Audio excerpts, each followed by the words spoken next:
Okay, it's 6:02, July 10th, 2025, and calling this meeting to order of Neighborhood Board 5, Diamond Head, Kapahulu, St. Louis Heights. I am the Pro Tem Chair, Winston Welch, and we will begin with our normal public safety reports, and then after that, we'll move on to board elections and vacancy filling, not in that order. With that, I will invite our Honolulu Fire Department, Waikiki Station, if there is someone here or online. Good evening. Can you hear me? Yep. Okay, perfect. Here are the statistics for June from the Waikiki Fire Station. We had 1 structure fire, 3 nuisance fires, and 2 activated alarms. We had 68 medical emergencies, 5 motor vehicle crashes, and 1 mountain rescue. The fire safety tip for the month of July is in regards to the wildland fire awareness, prevention, and preparedness. Wildland fires significantly threaten Hawaii's landscapes, wildlife, and communities. With dry conditions and daily activities increasing the risk, it's crucial to take proactive steps to prevent and mitigate wildland fires. You can lighten the load by reducing the risk of ignition by maintaining your yard and cleaning your gutters to remove fuels. You need to clear, cool, and contain, which is clearing vegetation 10 feet around campfires and barbecues, keeping a shovel and water nearby, and ensuring fires are completely extinguished before leaving. You also need to watch the spark, ensure machinery and recreational vehicles with operating spark arresters are maintained regularly. For more information, visit these online resources at the Honolulu Fire Department, the Department of Emergency Management, and the Hawaii Wildfire Management Organization. Are there any questions?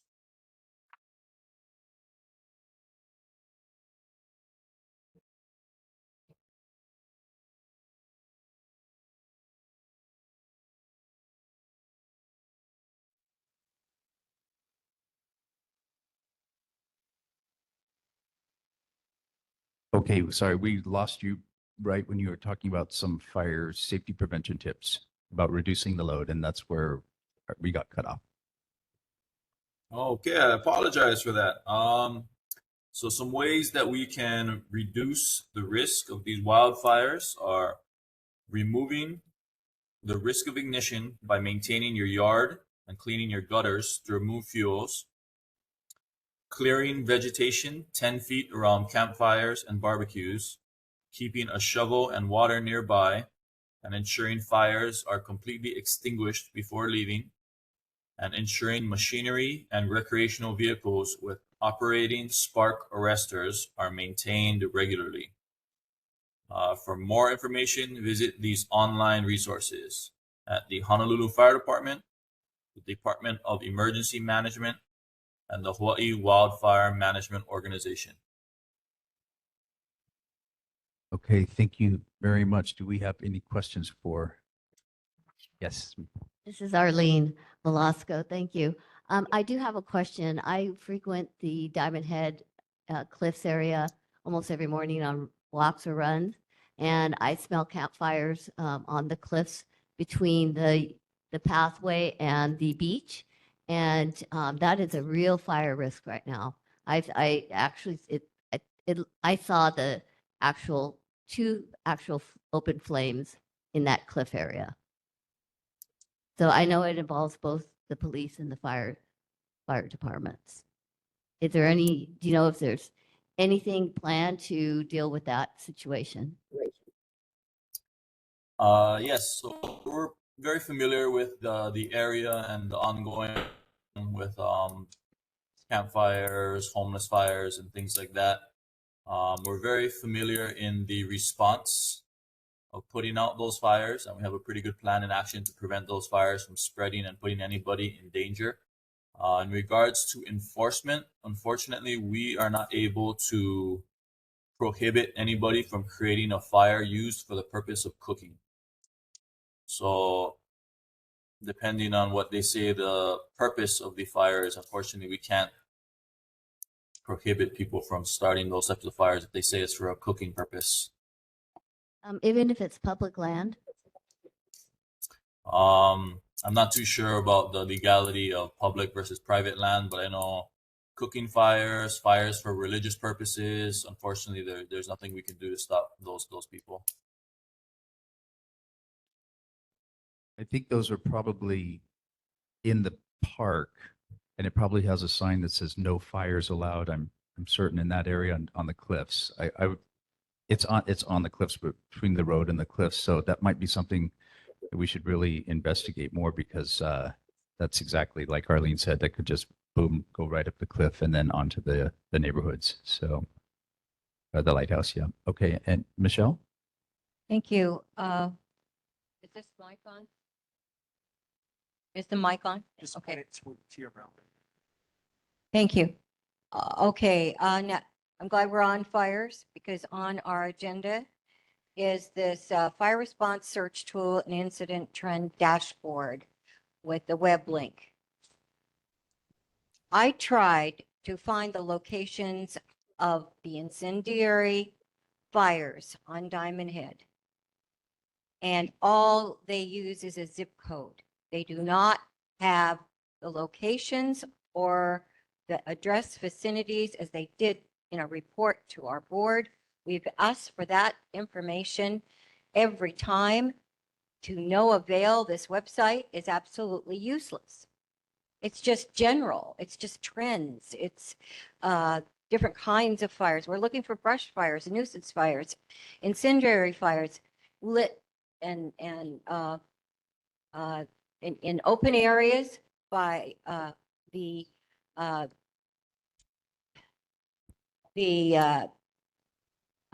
transients. And I know the state is working very hard with Diamond Head as a priority to clear it from these transients. However, we need to know where the fires are, because this is a tinderbox. It's another Lahaina. They start these fires on Diamond Head in the dry grass during high winds. Helicopters can't fly in high winds. The fires travel into neighborhoods. There's Kahala, Kaimuki, Kapahulu, Diamond Head. There's Kapiolani Park, all open to these fires. And then right there is Waikiki, another Lahaina. So we have to have detailed information so we know where these fires are, whether they're cooking fires or laundry drying fires or whatever. Our board, our community needs vital information from the fire department. And we had it once, but we've had it never since. And we want to know how to get it. The website doesn't work unless you can give us a presentation as to where we can find the vital information we need to work with. Thank you. Okay, and that might be a good follow-up as well with our mayor's representative. Actually, Chair Welch, I'd like to formally ask for a presentation from the fire department detailing this website and going through with us on screen in person. Okay, Thank you. May we have that on the next agenda? okay, and maybe our friends at the fire department could accommodate us, and about a month I'll follow up with that, if that's something you all could do. Sure. What was the website you're referencing? I'm sorry. It's the one on the on our agenda. I'll just, do you want the full link or just the title? I'll take both. It's called the Fire Response Search Tool and Incident Trend Dashboard. And it's fire.honolulu.gov/news-and-info. And that's it. Sorry, It's you just have to, a, can you it's just repeat that? a news You went a little website. fast. That's all. Okay, you lost me a little bit. So fire response search tool and Fire response search tool and incident trend dashboard. The link is fire.honolulu.gov/news-and/info. okay, fire.honolulu.gov/news and No, news dash hyphen and hyphen info. news dash and dash news and info. Yeah, and maybe Curtis can put that in the chat if you're able to read that. News hyphen and hyphen info. Okay. Yeah, I can forward your request along through our community relations office and see if we can get you a better answer on ways to educate you about that website.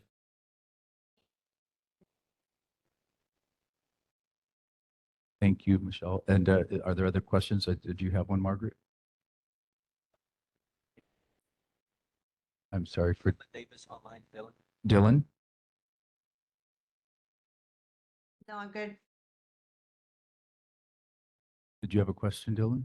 Yeah, so my follow-up question to that is that yeah, if there's repeatability in the fires, shouldn't that be in the report so that if there was an incendiary fire or whatnot, shouldn't the report show if there's a repeated location? Should that be in the small report?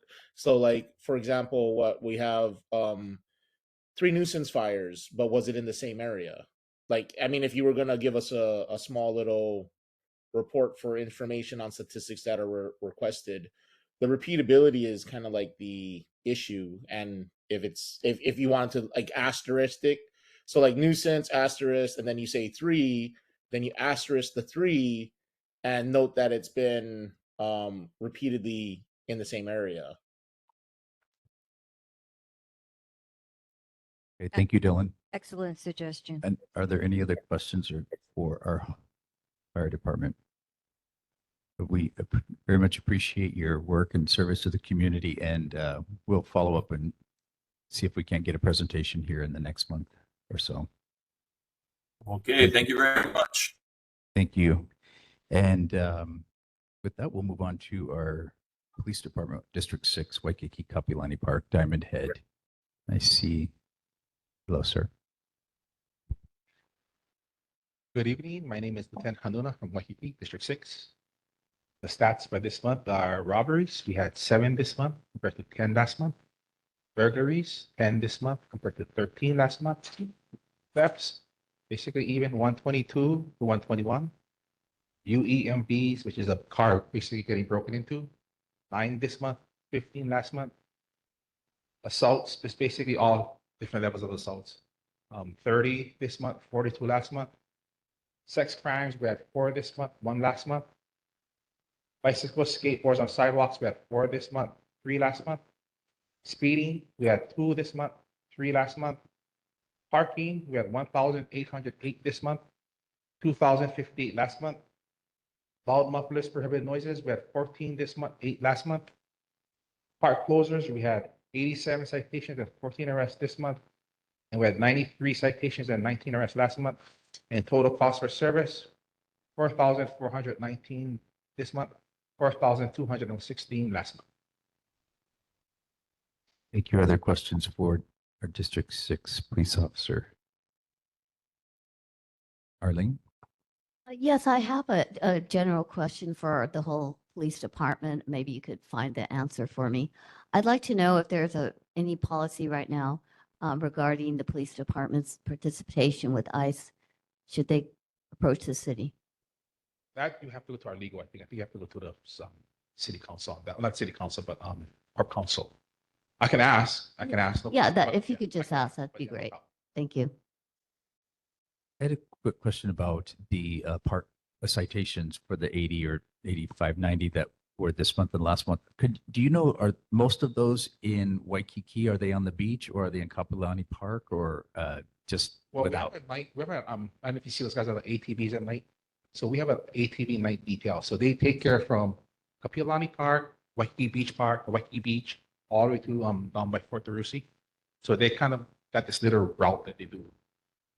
I don't know what the route is, but I've never done that detail. But they have this little route they do nightly, and this is to hear them calling off on people and making arrests and everything. So they have this little route. Yeah, so that's them. They have a detail. So it's Kapilani Park and Waikiki Beach. Is it mostly the beach or mostly the park, if you had to guess? It's hard to say because sometimes it's park, sometimes it's the beach. You know, Okay. yeah. Okay. And the park is closed every night and the beach is closed every night. Is that Yeah, correct? yeah. The beach closes now for a few hours every night, right? So we can get those people who shouldn't be on the beach at nights. Yes. Okay.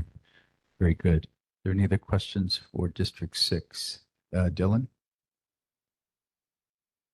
Oh, so on your statistics, which will apply for both District 6 and District 7, it's the same question. Your statistics, is that provided solely by District 6 police officers, or is that in combination with District 6 and the traffic division? That's District 6. So of what's been reported, is the traffic division going to also report on their statistics in our neighborhood? Think Question. I've never seen traffic division come out to in the neighborhood board meeting. I've never I seen think that's all very of it. we should bring that up, is that we should have a representative of the traffic division for the police department, because it is a separate division, is it not? A completely separate division. Yes. Yes. So we need to have someone from their division show up and tell us what our numbers are, our statistics are for their traffic division in our neighborhood. Thank you very much. Thank you. Maybe we can follow up with the mayor's Yeah, representative on that one. I definitely see the neighborhood board people on that one. Okay. Very good. Thank you so much for coming tonight. And is there someone from District 7? I think I see an officer from District 7. Hi, good evening. I'm Lieutenant Thompson from District 7. The stats from June, there was 9 motor vehicle thefts with 10 reported in May, 7 burglaries with 9 in May, 11 thefts with 7 reported in May, and 11 unauthorized entry into motor vehicle cases with 11 the previous month.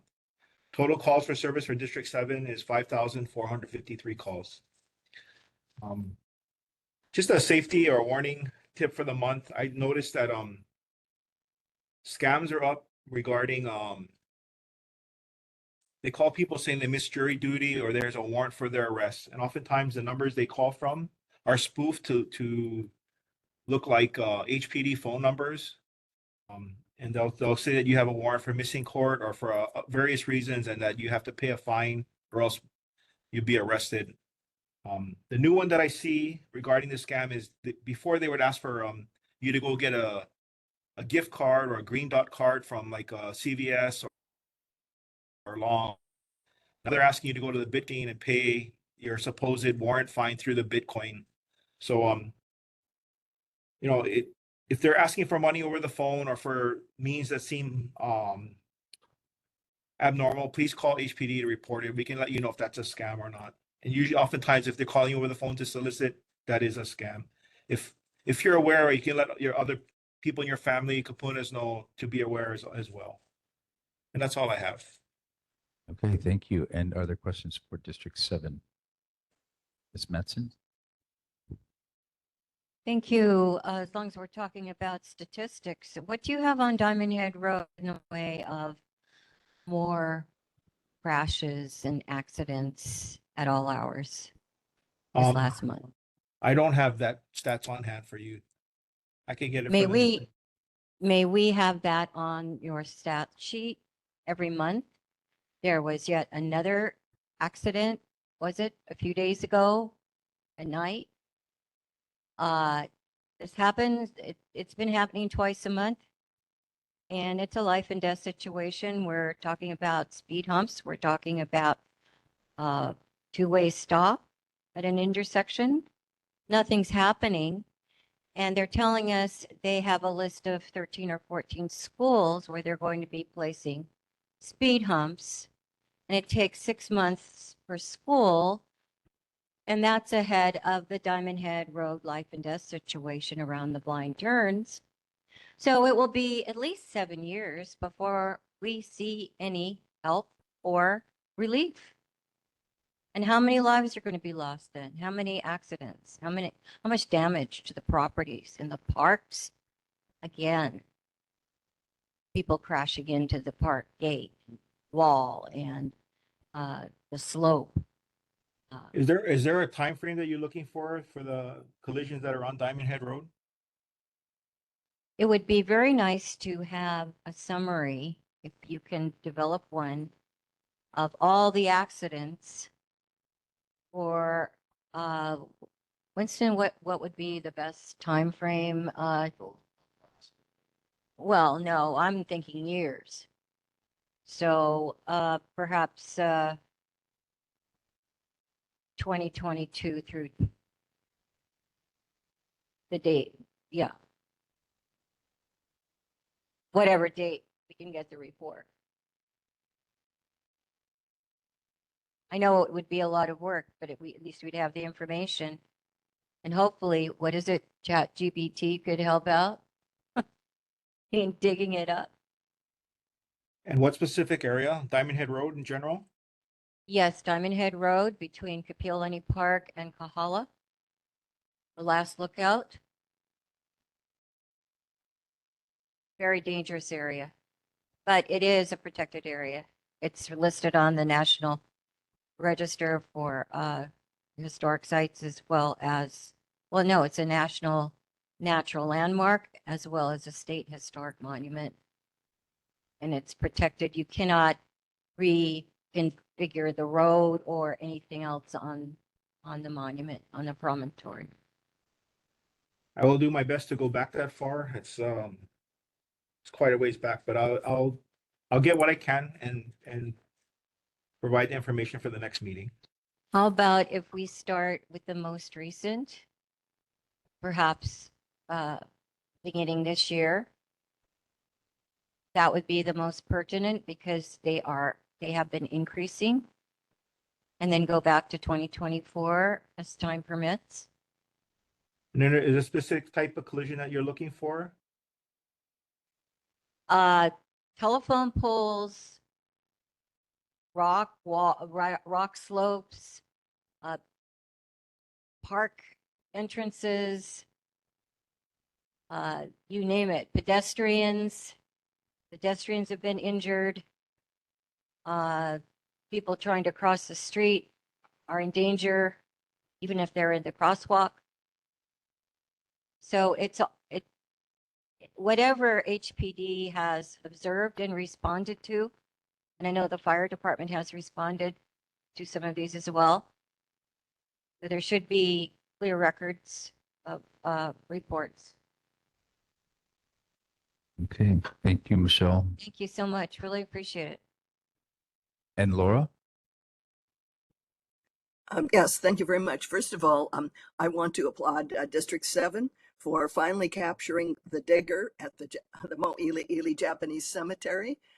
They did very carefully. They came out, and when the call went in, and they were able to finally retain him, and they did a very careful job of finding all the statutes or ordinances that were necessary to put this person behind.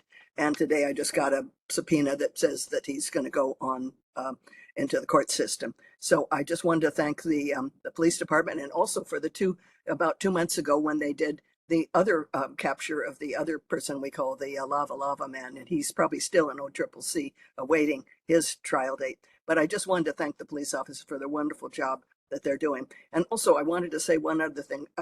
2 nights ago I was at the Waikiki Neighborhood Board, and I was extremely disappointed because there was a member on that board that made disparaging remarks about the police. And he had no factual information, no data, nothing, but he kept harassing. There's a fault of the chair there who did not stop that discussion.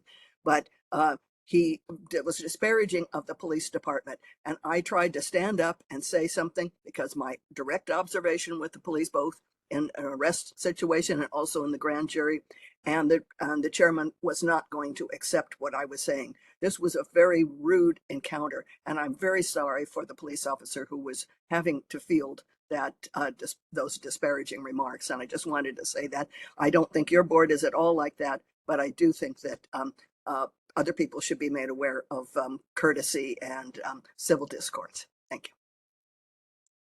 Thank you, Laura. And Dylan, do you have a question?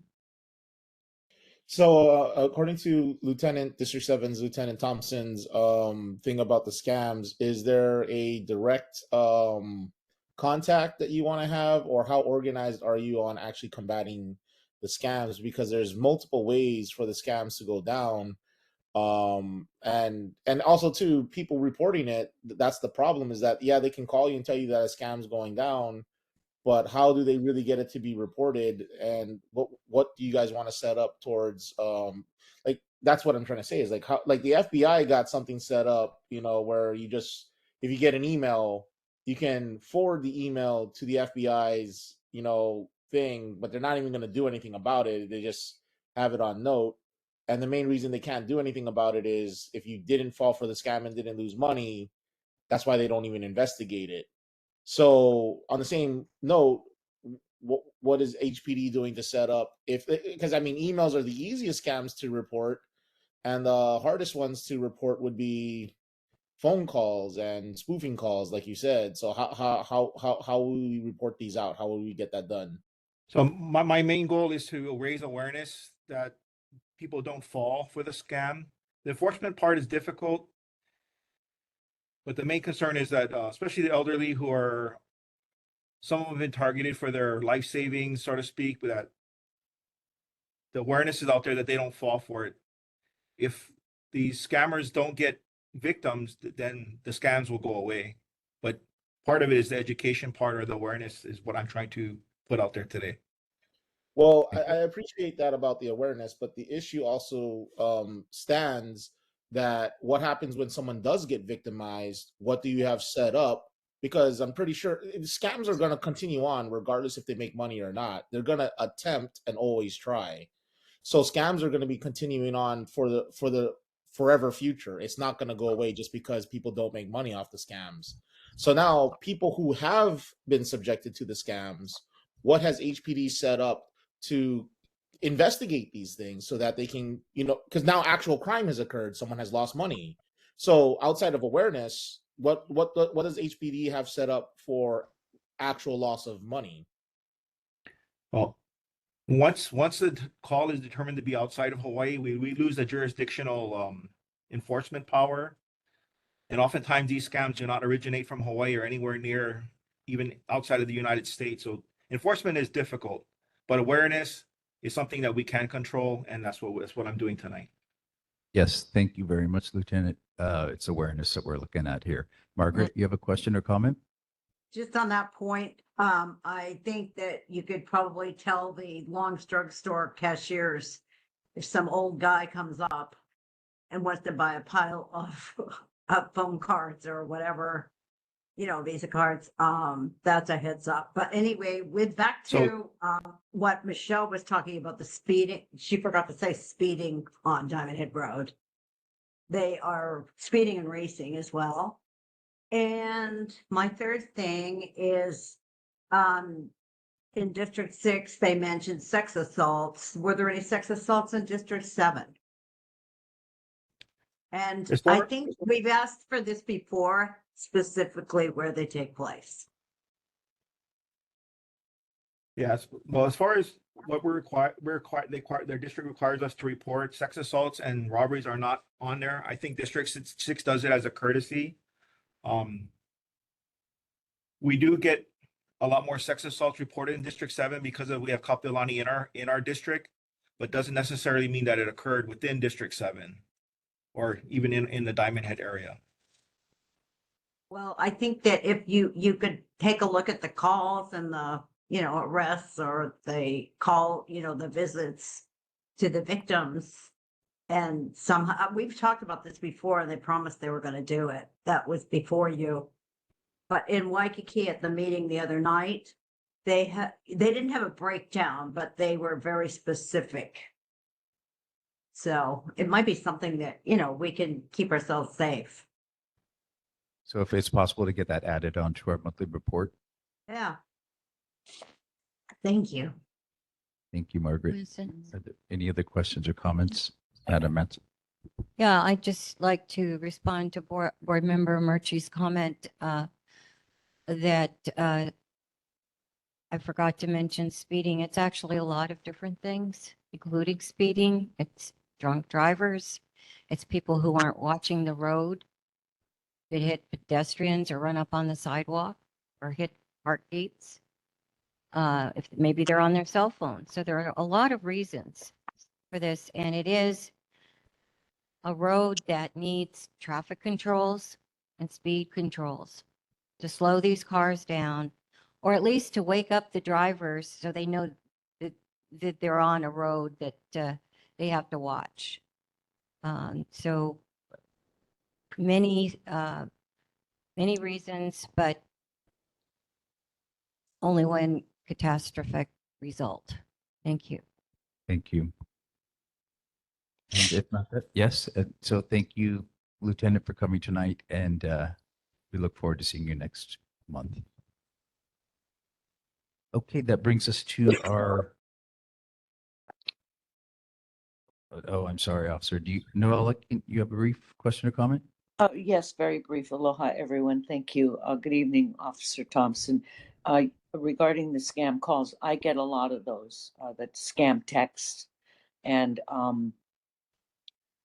I ignore them because I know what to do. I go in and block the number, but I'm not the elderly. And a lot of the elderly, the real old ones, they get this a lot more, and you probably know that. But here's the deal. You say call the police. So with that said, and I just want to break it down so that I can share it. Margaret brought up an incredible thing. I have witnessed the elderly in long strugs with a whole lot of gift cards. I have seen it with my own eyes.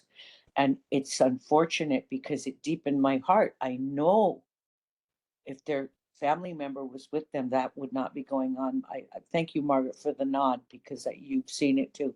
Kahala Longs is notorious for this stuff. But long story. So you say call the police. So because we are all very aware of the lack of the police coverage in all the arenas, we don't want to waste our time with you folks. Yeah, we don't want to call dispatch. Oh, I just got this text. So I would ask that because it's so prevalent and it's happening so frequently, it's happening right now to somebody in Hawaii. Can you guys at HPD make a specific office and hotline so that the elderly who are old school, they can go in and write out a report or show you what they got? It's got to streamline because see, the thing is that the citizens don't want to bother you with a bunch of nonsensical stuff. It's going to take you folks away from the real bad guys. Are you following me, pal? Because that's where I'm coming from. If there's a way that we could just, is there a hotline number other than 911? Because we don't want to waste your time, I and think So- if you call that's what I feel 911, every thanks, time I Noella. get these texts. So anyway, I'm done. Thank you very much. Thanks. And I think you can call 911 and they ask you emergency or non. So that's the number And- to call. Is that right, I Lieutenant? don't mean to sound like a stupid idiot, but I take into consideration with Pono that these guys are extremely busy with other things. So that was my reason for bringing that up. But thank you, Wilson. I appreciate it. Thank you very much, Officer Thompson. So if I could comment real quick, that you can call 911 and then do non-emergency, and those reports can be taken over the phone through our alternative call servicing division. And the cashiers at Longs and certain places that do notice these people and they do warn them. They're not allowed to ask what the cards are for as company policy, but a lot of them kind of circumvent that and say, well, I'm not going to ask you what the card is for, but they make them aware of a scam. If somebody's asking you for this stuff for electric bill or the electric bill scam or the warrant scam, it is a scam. And that oftentimes, I wouldn't say often, but in my experience, they have cut off the people from actually sending money and become victims of scams. And it does happen. And they're aware because it's abnormal to buy, $5,000 and $100 gift cards at one time. And then they start to, without asking, breaking company policy, they go in a roundabout way and make them aware of it. And it does work. It does work at times. It's good to hear. Thank you so much, officer. And we hope you have a safe month. Thank you for coming, and we look forward to seeing you Thank next you. month. Okay, with that, we have our initial convening business, and Curtis says that the current board member need to take oath of office. Is that correct? Which you are going to administer? So if everyone stand up, raise your right hand. Yeah. You could. We may have. The new members, if they're going to do that, we have to be sworn in first, he said. And then if there's additional people who want to join the board, they'll get sworn in separately. Yes. Okay, so that just takes more time. Yeah, it just takes more time, but that was the question I had too. Okay. I solemnly swear that I will faithfully support the Constitution and the laws of the United States of America, the Constitution and laws of the state of Hawaii, the charter and laws of the city and county of Honolulu, and the provisions of the neighborhood plan, and will conscientiously and impartially discharge my duties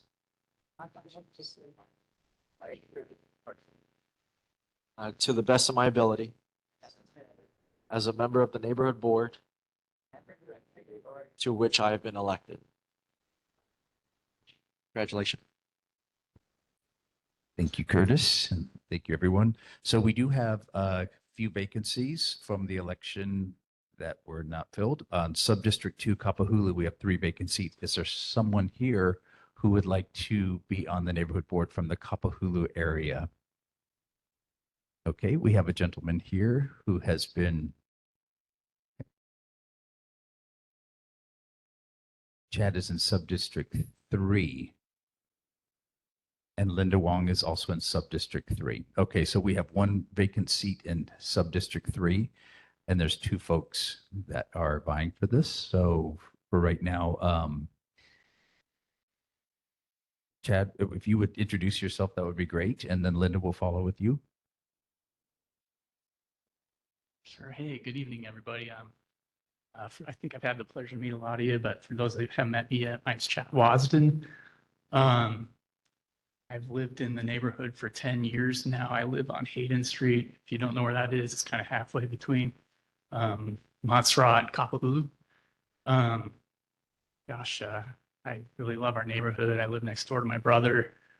He's got a little 5-year-old, my niece, that she's starting kindergarten down at Waikiki Elementary this year. So we're real excited for that. Real excited to walk her down and all that fun stuff. So I'll just give you a little bit of quick background about me. I've been on island 12 years. I got recruited to come out here to work for the ER out at Castle Hospital. I lived briefly over in Kailua for a few years before I moved over here to town, and couldn't be happier over here. Most of my friends are kind of in the Kapahulu area, the Kaimuki area, so I do a lot less commuting to hang out with my friend group. So I really like it here. I've been coming to the meetings the last 4 months, and been really impressed with what I've seen going on here, what we're talking about. I think I share a lot of the same concerns, and if I could be a force to kind of help take care of our neighborhood and keep things all up and up, I'd really be honored to be a part of that. So if you guys have any questions for me, I can happily answer those. Madam Metzen? Yeah, Michelle. Welcome, and Thank you. it sounds very, well, you sound very motivated, and I think you would be an asset to the board, as far as I know, with as much as I've heard. However, I believe that Hayden Street is in the Kapahulu subdistrict.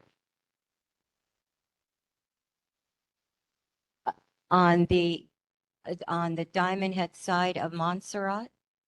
I'm on the Diamond Head side of Hayden Street. I'm told the dividing line runs up Hayden Street and kind of does some jogs here and there. So I think we better check that out. I think he'd be great for the board, but we need to check out the map. because Hayden, as far as I know, is in Kapahulu. And we do have a couple of vacancies in Kapahulu as well. I checked the address. It's in the sub-district rezone. I checked Chad's address. He lives in sub-district 3.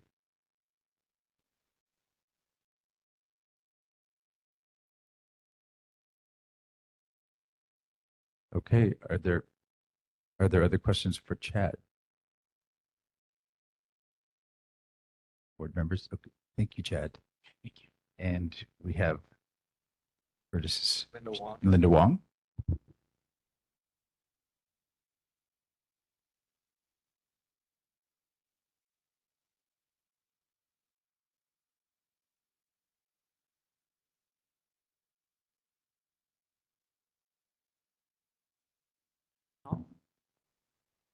Good evening, board, and those online, those here in person. My name is Linda Wong. I've been on this neighborhood board in the Diamond Head Subdistrict for 30 years.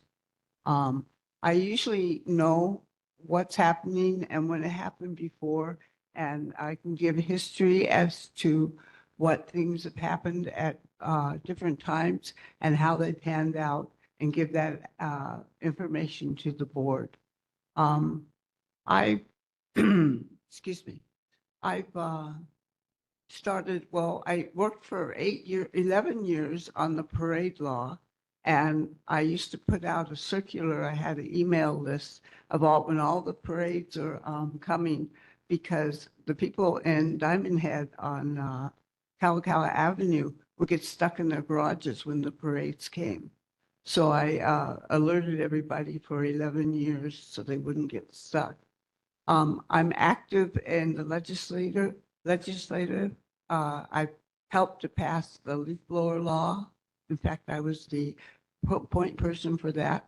And I worked on the adoption bill so that the names of the fathers are included now on the adoptions.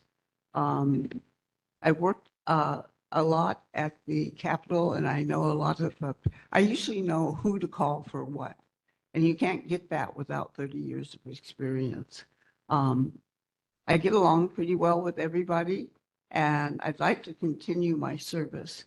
I didn't know I'd be running against somebody, so I didn't really prepare for this, but I would like to take a moment and read an award I recently got from the United Nations. It says, the following award for dedication, leadership, support for humanitarian and human rights has been granted and recognized to Linda Wong by member of the United Nations, recognized by Philip Jahab, Gold Honorary Ambassador for the United Nations. And then it's signed. I'd like to pass it around. I was very, very happy to get that award because of portions of my family have worked at the United Nations. So it was really nice. Part of it is due to my having worked on the neighborhood board for so many years. They did write an article about me in the midweek and what I've done on the neighborhood board. I can't say countless, but I've helped to pass a lot of laws, and I've done a lot of research at the legislature. And I know our people that have run. I came in when Scott Nishimoto came in, senator and now city council member. So we're pretty tight because we came in at the same time. But if anybody has any questions, I'd be glad to answer them. I'd like to continue because I can serve as a bookmark for everything that's pretty much happened and give the history. Michelle and Julia were the only members that are currently here that were here when I got here. So thank you for all your help. Any questions? Thank you, Linda. Are there any questions for Linda? I think, let's see, are there any other folks who are interested in District 1 or 3 or 2? Anyone online, Curtis, that you see? Nope. Okay, and no one has reached out. So both of you, of course, are eminently qualified and totally interested in this neighborhood. And I would say whoever prevails, this does not mean anything exactly, except, it's just the way that it will happen. But both of you are going to stay invested in this neighborhood, join committees, participate as you will. I know I've been knocked on and off this board a few times. So in any event, we greatly appreciate both of you coming to step up. And also for folks out there who would like to step up for District 2, please come next time. And Curtis, with that, I would like you to take a vote. Okay, so neighborhood plan section 2-14-104. A vacancy shall be filled at a regular meeting of the board. Individual seeking appointment shall be nominated by a board member. No second is required. Are there any nominations? Member Knight? I nominate Chad. Knight? I Okay. nominate Linda Wong. Mattson nominates Wong. Okay. Actually, right here too. I nominate Chad as well. Okay, yes. I guess a second for Chad. Okay. Just say the last name of the person you would like to vote for, or say abstain or no vote. Knight. Yes. Okay. If you could speak into the microphone. Yeah, Chad. Chad.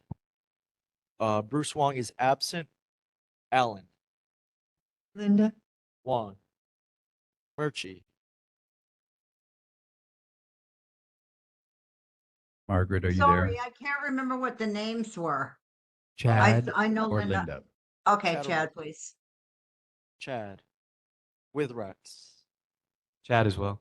Chad. Miranda. Absent. Welch. I'll abstain. Abstain. Velasco. Wong. Juan. St. Dennis. Abstain. Abstain. Mattson. Wong. Wong. Rosman. Abstain. Okay. Neither candidate has reached the required number of votes, which is 8.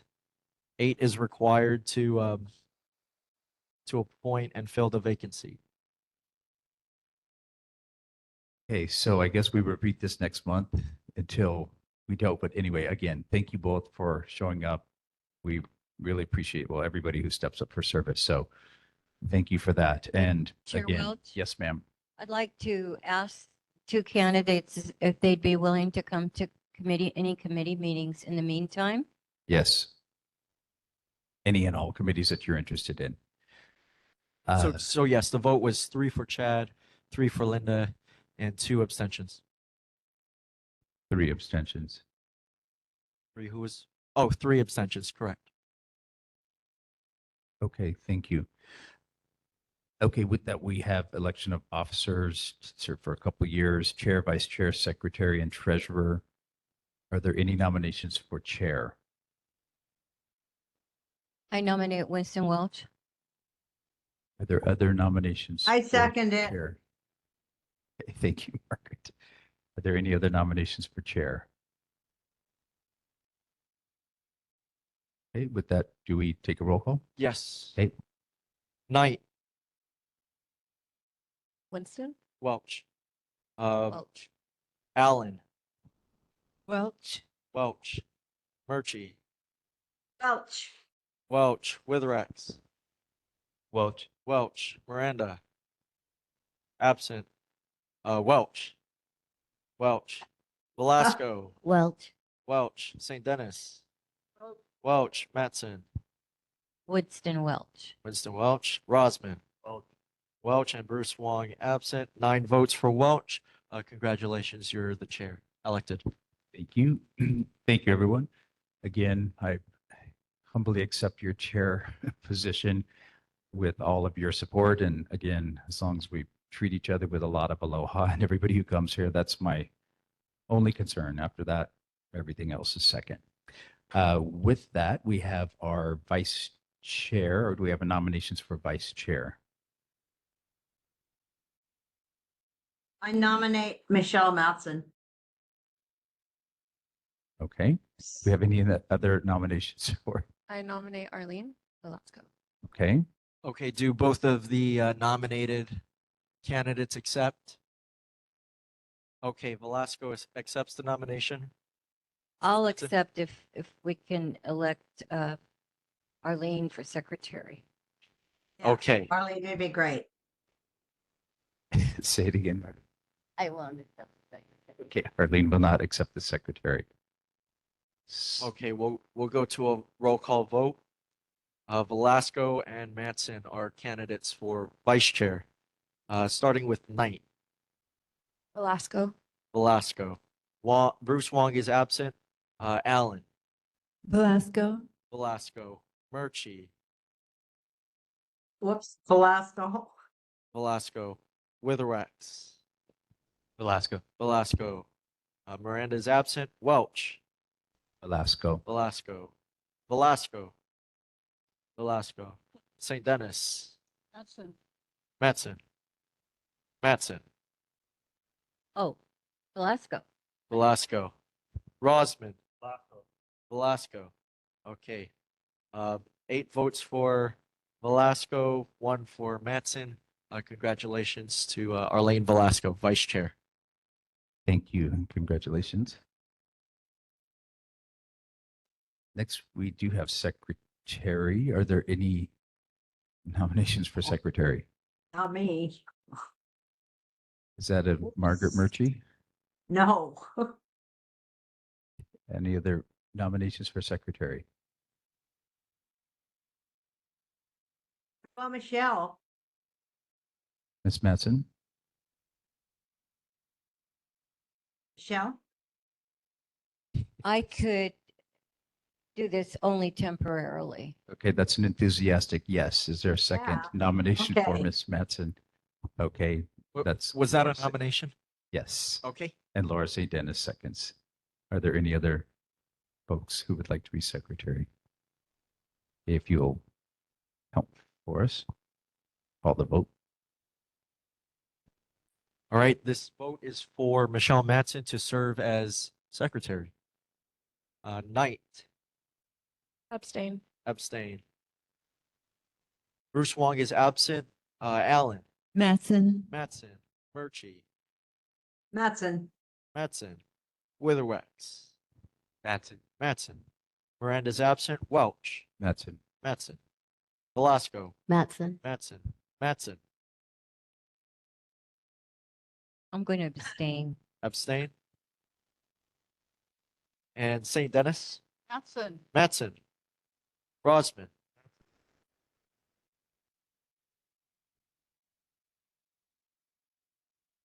I have 7 for Matson and 2 abstentions. A secretary has not been elected. I'll change my vote. Okay. For yourself? I Okay. suppose. Okay. With 8 votes, Michelle Matson will serve as a secretary as long as she wishes to. Thank you. Thank you, Michelle. Yeah. Congratulations. And for treasurer, do we have any nominations for treasurer? You have any? Our office, the neighborhood commission office, takes care of all the treasurer's work. So the treasurer is a symbolic position and would be serving as the chair pro tem if the chair, vice chair, and secretary are not present at the meeting. Yeah. Curtis, that was my question because we haven't had treasurer's reports in a while.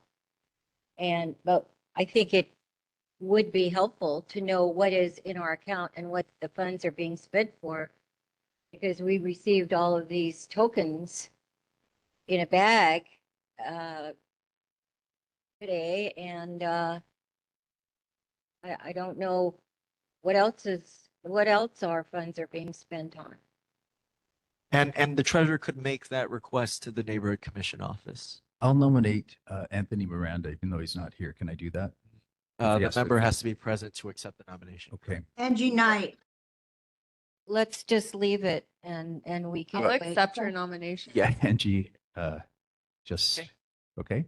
Are there any other folks Murchie nominates Knight. who would like to be treasurer? Okay, and oh, for the vote? Yes, we'll go to a vote. Knight. Knight. Knight. Bruce Wong is absent. Allen.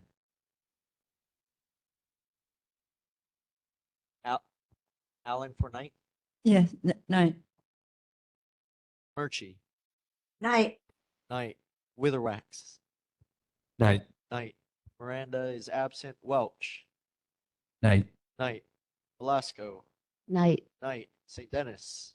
Knight. Knight. Matson. Abstain. Abstain. And Rosman. Knight. Knight. 8 votes for Knight, 1 abstention.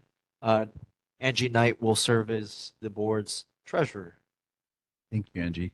And any requests for, a budget, or if your board is planning to do an activity in the community and requires funding, the treasurer and the board, the executive board can make a request, or the board as a whole can write a resolution and request neighborhood commission office. Okay, thank you. That's good to know.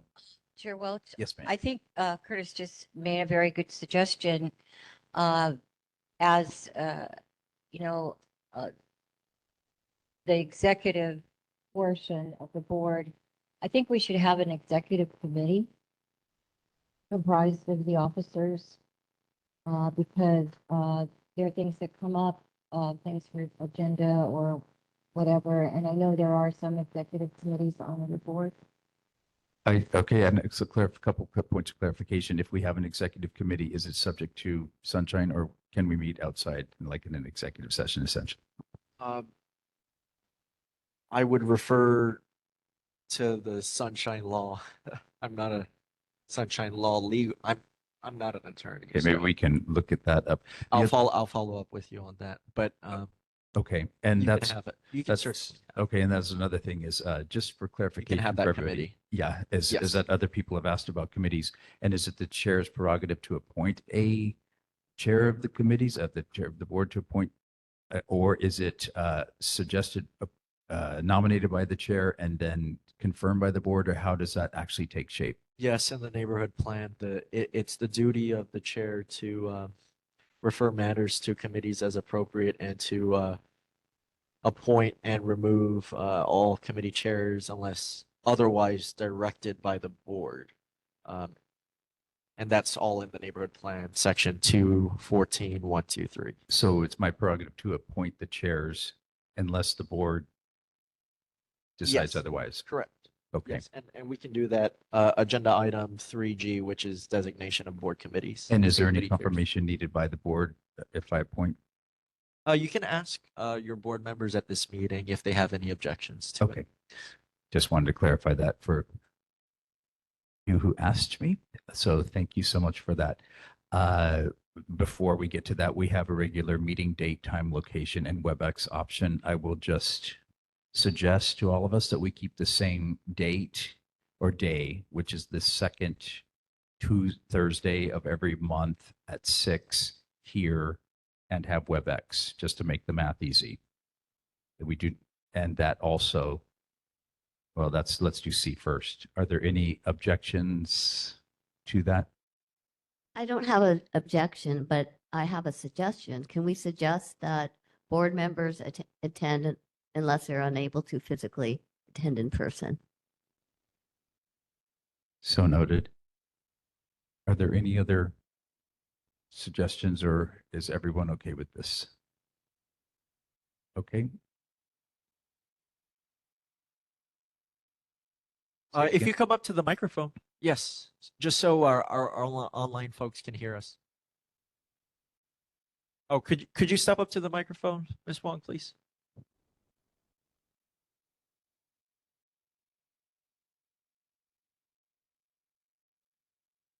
I didn't know. I thought I saw a hand go up on the board. No? Okay. The last time we tried to switch days, we got in a big hassle and we lost our meeting place for 6 months and we had a hard time getting it back. So I just wanted to get the history on that. And it didn't serve us well last time, so I don't think it would serve us well again. Thank you. Thank you, Linda. Well, And seeing no objections from the board about meeting place and time staying the same and having WebEx as our option, we will keep things as they are. Same for D, determination of recess schedule. I would suggest also that we keep things as they are. If individual members have to take a break for whatever reason, that's your prerogative. But over the years I've served on the board, I find that shenanigans happen when the board, especially in December, but also in August, that there's no need for us to take a board. The shenanigans don't take a break, and I don't think this board should either. But I am, open. Yes, ma'am. I would agree with you at this point, Chair Welch, because every year something comes up at City Council or DPP.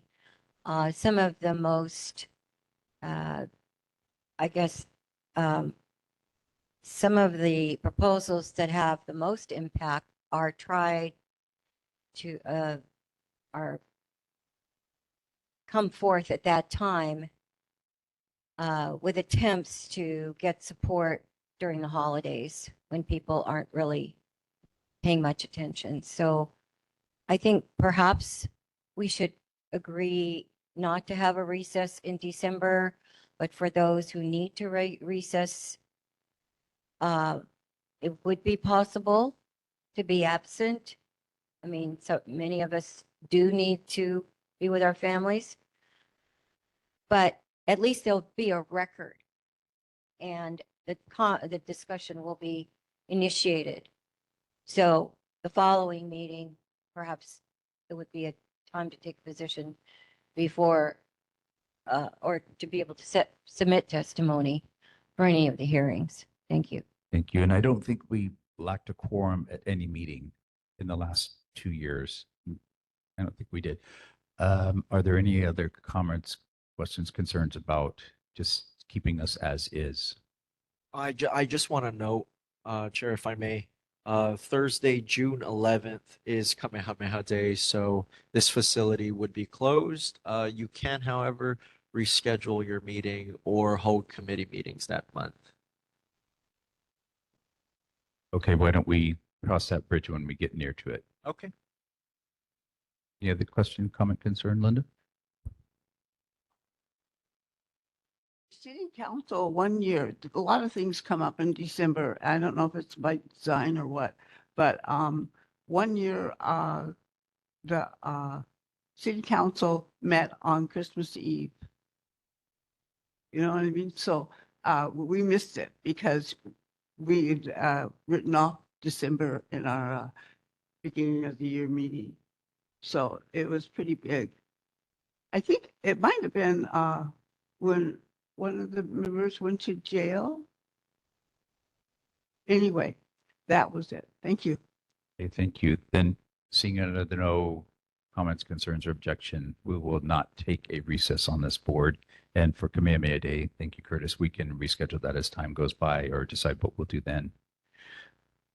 With that, we have our adoption of meeting rules of speaking right now. Basically, speak with aloha, but we have 2 minutes each for public concerns and comments. And, just using civility and common sense. Sometimes some of us get long-winded and we can just do all we can to truncate that or say, I agree with what Arlene had to say. Shall we just continue to keep the current rules of speaking as they are? We have hashed this out extensively about a year or two ago. I think 2 minutes is an adequate amount of time. Are there any other comments as far as I have keeping a our current license? Yes, ma'am. Would this board be interested in having a timekeeper to keep to the 2 minutes? Because I know sometimes we do have that as a limit, but it's not always kept. Yes, we could be more diligent, and I do ask Arlene to try and keep of that. But by all means, board members, if you can say, Chair, it's time we move on, please do so. It's a help for me. Chair Welch? Yes, ma'am. I would be concerned about stringent limitations because many times comments are made and then questions come up during that period, that 2 minutes that need to be answered. So I think there would be a lot of difficulty doing that, but as long as people know, we would appreciate that limitation. I think most people would respect. Yeah, it. I think subject to common sense and understanding when there is that need for that to arise, certainly. Okay, well, perfect. We will keep that then and then move on to, okay, we had this, according to the neighborhood plan, we can change this to a district at large, which would be 15 people from the whole of neighborhood board 5. I personally think it's fine the way that it is, even though we have some vacancies in sub-district 2. I think that seems to be a fluke right now, but the neighborhood board wanted to ask us if we want to make it a free-for-all, not from this time, but from the next election 2 years down the road. Yes, ma'am. First of all, I'd like to know who put this on the agenda, who requested this for the agenda. The That we neighborhood should, commission. oh, well, that says a lot. Okay. Oh, the commission or the commission office? It's an option for the board to, every new board term, to change some of the sub-district seats that are vacant. Like you have, for example, you have 3 sub-district 2 seats vacant. The IA neighborhood board recently changed those sub-district or requested the neighborhood commission to change those vacant seats in the sub-district to at large to accommodate residents who are interested and willing to volunteer to serve on this neighborhood board Right. just for this board term. Okay, you let can make let that me request. continue because my question was, who initiated this agenda item? Was it the neighborhood commission office? I think it's in the plan that they just Is it the put this commission goes at the itself? beginning of every start of the, yep. All right, to clarify, was it a board member who requested this? Or was it the neighborhood commission office or the commission itself It's part of. that we may consider? Yes, correct. But it's never come up before our board before. So why is it coming up now? Is there a need? If you want to have Linda Ward and Chad Wasser both to serve on the board. He said if we, so We'd have to change the whole board to at-large, and every single sub-district has its own unique character, concerns, interests. St. Michelle, Louis Heights has a lot of issues, and Diamond Head has a lot of issues, as well as Kapahulu. But we all understand what the issues are, and we work together on them. But if you have an at-large, you could have 15 members from one sub-district. And that could really, right. Curtis, well, just as a clarification, what if we wanted to have, like, say, for right now, sub-district 2 has these vacancies, could we make a temporary modification to, oh, and could we do that effective immediately? You can make that request to the neighborhood commission and they would vote upon it.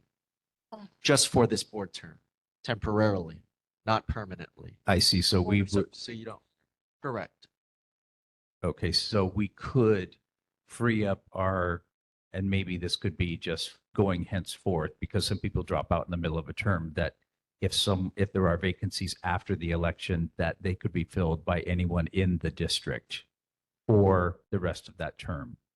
I think it does set a precedent, and I have had concerns about this. I know that each board is different, and there are boards that have a lot of vacancies, and they need at-large to fill their board so they have a quorum.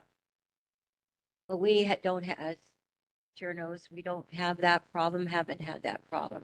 We do want to fill the vacancies, no question. So I'm just expressing some concerns, and we've had the 3 unique sub-districts ever since we began, and it's worked out very well, and that's all I can say. Thank you. And Curtis, just as a also follow up, we went over the populations of the different sub-districts and you looked at those. Is it roughly equal still? I do not know the population of each sub-district, but I emailed you the population of each neighborhood board. Right. Okay. So maybe that's it. So We could do a little bit of research here because if it turns out the Diamond Head actually has 10 times more people than, Kapahulu, then maybe we would want to look at some adjustments perhaps, but it wouldn't take effect anyway right now, but it could be, right? And Angie, do you have a question, comment? Yeah, I would like to make a request for us to revisit the potential for converting a sub-district to like a seat, maybe in 3 months, because I know the last term as well, there was quite a vacancy stayed on that board or on that sub-district. So not now, but I was gonna say maybe give it 2 months or so. I personally think a month is enough time for us to do some research on the population. And I think Chad only lives across the street from Subdistrict It's very 2. That's very arbitrary line. I would consider him really a Subdistrict 2 right, so that's person. Okay, so I'm personally all for that. The more people on the board, the better. So next month, revisiting the idea if we want to give the request to the commission for the at-large conversion temporarily. Yes? correct. Okay. Sounds good. So yes, ma'am. Okay, I have an idea. Can we put in the request this month? And then if it's favorable that they could change it, then we vote on it next month. We could put in the request, doesn't mean that we have to do it. So that we're not delayed. I think, Laura, So are we going to do it temporarily? it would be for the next 2-year So cycle. next 2 years, yes. And I would say 1 seat. It could be 1 seat, it could be all 3 seats. Okay. That's up to you, the board. Worst case scenario, a couple of people, Worst case scenario, a couple of people show up from Kapahulu that want to be on the board and we've got 15. How would we address that? I think, these elections have been announced since January. And so people have had 6 months to show up. So I would say, yeah, if they did, but maybe what we could say is with a caveat, if there is a bona fide Kapahulu resident, that would take precedent over an at-large for next month. And in the meantime, maybe what we can do is ask for, well, I think Arlene's suggestion is sound, that we ask the neighborhood commission office to allow us to do that. And then we decide if we want to do that next month. Are people copacetic with that? I believe Julia? the commission would have to take it up. It not would be the commission. office. It would be the commission. So that Neighborhood would, commission. but that would. Oh, take- I'm sorry, the that neighborhood would take commission. several Meetings, I think. It may take a couple meetings or there may be Well, we would- sunshine on that too. It would be on the next commission meeting agenda. Okay. Then I think is this kind of something we should take a vote on right now? Okay, then I will propose that we adopt what Arlene said, which is to ask the neighborhood commission to allow us the ability, but not require us to open up any sub-district that happens that is not filled by a resident of that sub-district to be open to members of the rest of the neighborhood area. Yeah. Is that clear? I'm not sure if you can make that contingent request. However, at the end of the day, if the neighborhood commission approves the board's request to change the designation, Right. the representation of the members on this board from sub-district to at large, you could vet the candidates and ask them where they live and then decide. At that time. Correct. Okay, that seems reasonable. So the motion by Welch is to change 1 sub-district 2 seat to an at-large to make that request to the neighborhood commission. No, Second, no, Whoops. my motion is to ask the neighborhood commission to allow us the ability to do that, but Well, not that- require us to do that. Oh, sorry, only the neighborhood commission can change the designation of a sub-district seat to at-large. So we ask them to, You ask them to change the designation of 1 sub-district 2 seat to at-large. temporarily. For 2 years. for 2 years, correct. Okay. That yes. would be the motion. Okay, thank you. Is there a second to the motion?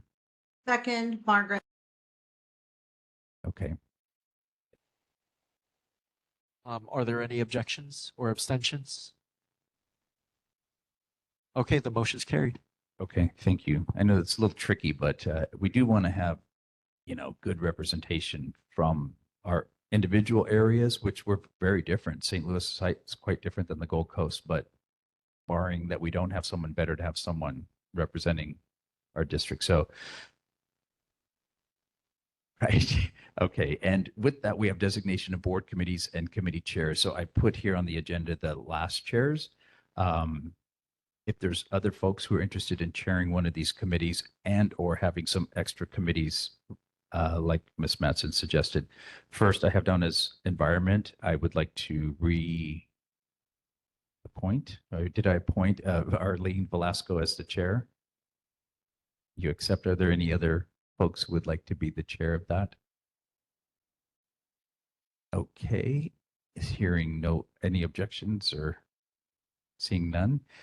Okay, Arlene. And then as far as chair, the board composition of these subcommittees, is it the responsibility then of the chair to choose folks for that, or how do we go about that? That was the second part of the question I didn't ask earlier. Yes, so go ahead and establish those board committees, and then you can designate who is the chair of each committee. And then the chair chooses her members of the Correct. subcommittee?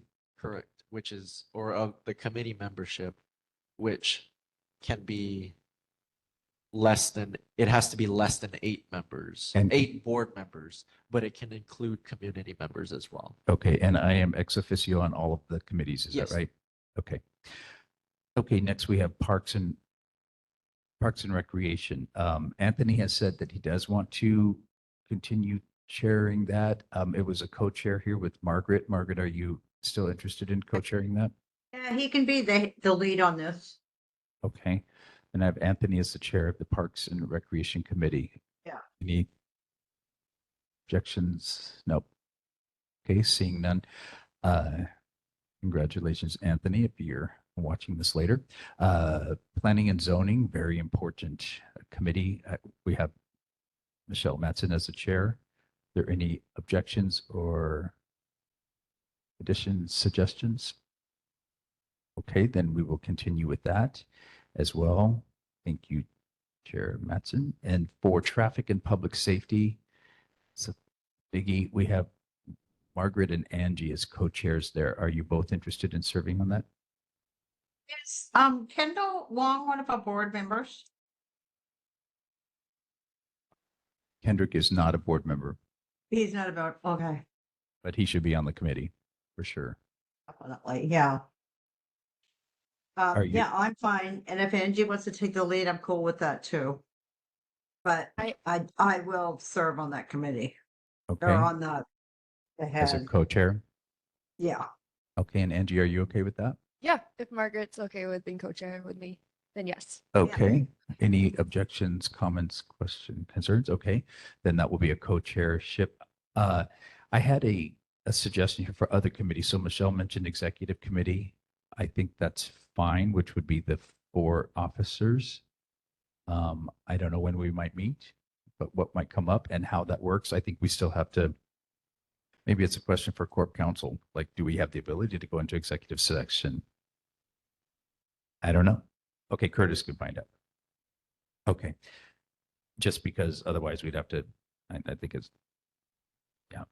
Anyway, the other, I thought, we could really use a Facebook page just to post information about our neighborhood, whether it's traffic closures or food pantry stuff or, old folks, bone dances or whatever it is, and not just that old folks go to bone dances, but whatever it is that we have, road closures, any announcements from the city that are hyper local to our area, not just exactly here, but it might bleed over into Waikiki or over on the other side of Diamond Head.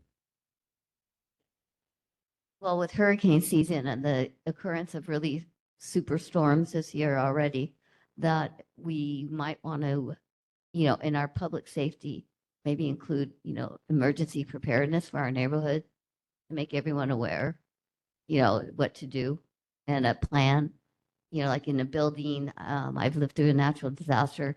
It's really important that you have the numbers of and names of your neighbors so you can call each other and check on each other's safety. So those kind of things. That sounds like an excellent agenda for the Public Safety Committee to bring up. But as far as this idea of a social media committee, does that strike anyone as other neighborhood boards have this, don't they, Curtis? Do other places have Facebook, don't they? I know a few boards that have Okay. social media presence. Is it only Facebook or do they do other as well? There's a few Instagrams. There are. Yeah. Okay. I know for sure Kalihi Palama and also Ala Moana Kakako. Okay. And because Facebook and Instagram are the same thing, I think you can basically post on both. Well, you would need an account for both. But the neighborhood commission office also has an Instagram page, and if you email nco@honolulu.gov a request to post a picture of the Diamond Head Neighborhood Board, I'm sure we'll be happy to help you out with posting that on Instagram.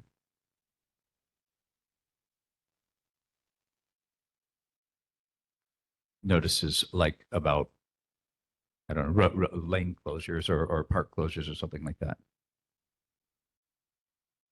I believe the city launched a new tool where you can subscribe to those notices. I think Stephen from the Board of Water mentioned it, the HNL alerts. That's true. I'm just thinking something where our neighbors could go and just see stuff on our website and say, oh, here's what's happening this weekend. Or watch out for this, or I don't know. Laura?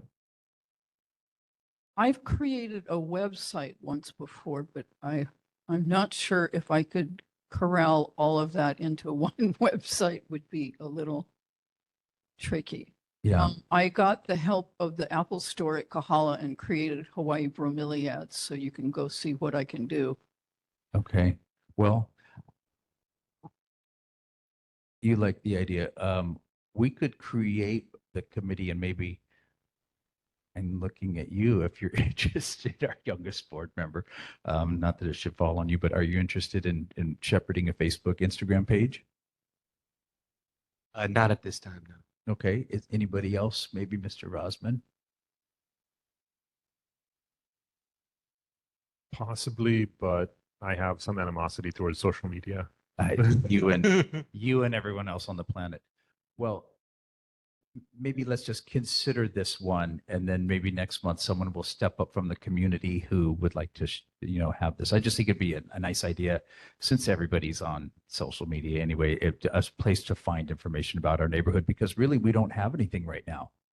We could go to the city, but it doesn't have local information for us. So think of it as our little neighborhood area. But okay. Any other committees that folks are interested in establishing? Maybe that would be something that the neighborhood commission could set up with different sections. Do you have a Facebook page, Curtis? The neighborhood commission office has a Facebook page. Yeah. It Why does? couldn't we have a little section? Or actually, the city has a new website, the HNL, what is it called? Chanel alert. Yeah, what is it? HNL alert, that might be something that we could hook into, right? If we Could have we our, look at asking the neighborhood office to see about creating pages for the neighborhoods, or is that too much? it'd be good to have it on the big council board. So the neighborhood commission office has its own Facebook and Instagram page. If you'd like to, push a post on our social media platforms, we'd be happy to look at your requests. But as far as individual neighborhood board social media pages, that would be up to each neighborhood board and its members. Does anybody read it? Nobody's ever on social media, Margaret. No, but I meant on the neighborhood commission thing. I don't know. track it at all? Because that's why I'm thinking that we should be on H&L, the new one that the mayor is talking about right now. Oh, well, that's a good question. I think you can look at Google statistics, Yeah. but in lieu of a fervent desire to have a social media or a social media presence, maybe we can look at this again in a month or two. But in the meantime, then is there no other ideas for committees at this time? Then let's move on. And thank you, public, for bearing with us for this first meeting. We have public interest reports and events announcements, which are 2 minutes each. Here we have the Board of Water Supply, and I see, I'm sorry, Kathleen is not here. Are you going to be with us permanently now? No. She's on a trip. So Okay, she'll be back with you next month. Okay, perfect. Thank you. Thanks for bearing with me. So I'm Stephen from Board of Water Supply, and for the month of June, for last month, there was no main breaks to report in the Diamond Head Neighborhood Board District. And our monthly announcement is about Smart Irrigation Month, which is usually the beginning of peak demand for outdoor water use because, summer is here, it's getting warm. So just go around your property, check for misdirected sprinklers, water early in the morning because that reduces evaporation, garden nozzles, those are always good to have. And one of the things that I get really excited about is a rain barrel. We do offer a $40 rebate on rain barrels that are 45 gallons or larger. It just uses rainwater, which is great because you don't use water from the Board of Water Supply.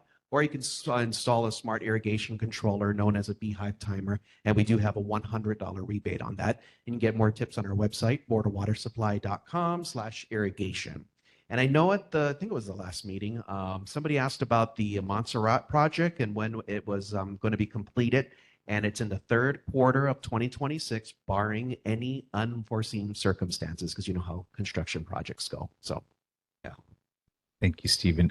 You're As far welcome. as that rebate goes for the $40 for the barrel, is that something you'd buy at City Mill or Home Depot? Yep, you can get it at City Mill, Home Depot. You can go online. You can any rain barrel that's 45 gallons or larger. You just go to our website. Even if you live in a condo, that's the other thing. A lot of folks don't realize that they can actually qualify for BWS rebates in a condominium, not with a rain barrel, of course, but like with a toilet because we have a $100 rebate on that.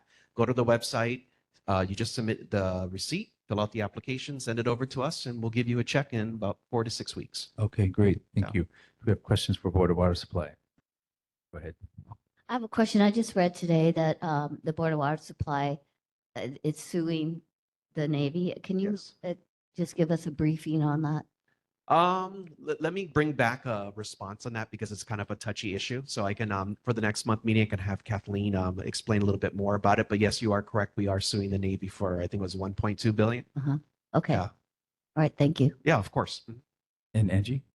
Yeah, I just had a clarification question. When you say quarter 3 of 2026, do you mean between January and March, or do you mean more towards late summer next year? Oh, you mean for the construction project? Yes. Yeah, so our fiscal year starts in July. So yeah, it would be somewhere after July in the third quarter of 2026. So wait, now you're confusing me. Now I'm overthinking. Because we're in Q1 right now. Yeah, so it would So it'd be be the early next- third quarter of 20. So it would be next year, 2026, the ending portion of 2026. I got myself confused. Okay, so it would Yeah. be like the beginning of next year. No, it would be toward the ending part of next year of 2026. Okay. Yeah. But So- you know how construction projects are. Yeah. They never end on time. I'm just going to be Okay. bluntly honest, even when you're building a house, you know how that So goes. ideally this time next year. Yes, correct. Okay. But I'm not promising that it will be because you know how construction is. Hypothetically next year. Yeah, this time. no, good question. Got it. Sorry for the Okay. confusion. And Ms. Benson? Could you remind us what construction project this is, the location? Yes, this is the Montserrat Avenue Water System Improvement Project, which goes from Montserrat Avenue, from Paki Avenue to Campbell Avenue, and then from Kakaaina Avenue, from Kaunaoa Street to Montserrat Avenue. That's that project that recently just started. Okay. This is water line? Yeah, it's the 24-inch water mains. Underground? Underground, yes. Yeah, okay. I know there's a fencing project, but we're waiting. Kathleen mentioned before she went on her trip that they're waiting for the vegetation to grow. So That's on Diamond Head. on Diamond Head, correct. That was the other project, yes. And that there'll be another coat of paint or a little bit more camouflage, or what was going on with that one? That's a good question. I will have to follow Okay, up on that. okay. I'm sorry, I don't have that answer. Oh, thank you very much, Stephen. I just know that she mentioned the plants we're waiting for the vegetation to grow. Okay. Yeah. Very good. Thank you so much for coming Okay. tonight. No problem. Thank you for having me. And from KCC, is Lisa Yamamoto online. Aloha mai. Nothing much to update you from Kapiolani Community College. Last month there was a question about the permanency of the KCC Farmers Market moving to our parking lot that's directly across from the Diamond Head Theater. And as of now, that's a pretty permanent location for the KCC Farmers Market. But that's about it from me. Do we have any questions for Lisa at KCC? Hey, Lisa, thank you so much for your patience tonight. Mahalo. Hey, aloha. And okay, this portion of public and community concerns open forum. Are there other folks here who would like to testify on anything you like? Go ahead. Hello, my name is Tony Mastroianni. I live on Diamond Head Road. You probably are all familiar with the location. There is a large piece, or a very sizable piece of asphalt in front of the home. And it's been mentioned earlier, traffic, as far as traffic accidents or traffic concerns. This asphalt space is used as a turnout for people to do illegal U-turns. There's a blind spot to the west of that location. And I guess some of those people that come from the west and pull over to this asphalt space don't realize that there is a blind spot, because they could look behind them, make their U-turn, and not realize the car is coming. No accidents have happened yet in front of that I know of the last few years since I've been there, but there was a death last year, believe near Coconut, if I'm not mistaken, Diamond Head and Coconut, just last year, amongst other accidents on Diamond Head Road. So I'm here tonight to basically bring up or suggest that this asphalt be developed so that the sidewalk continues from the west side to the east side, because there is no sidewalk in front of this home.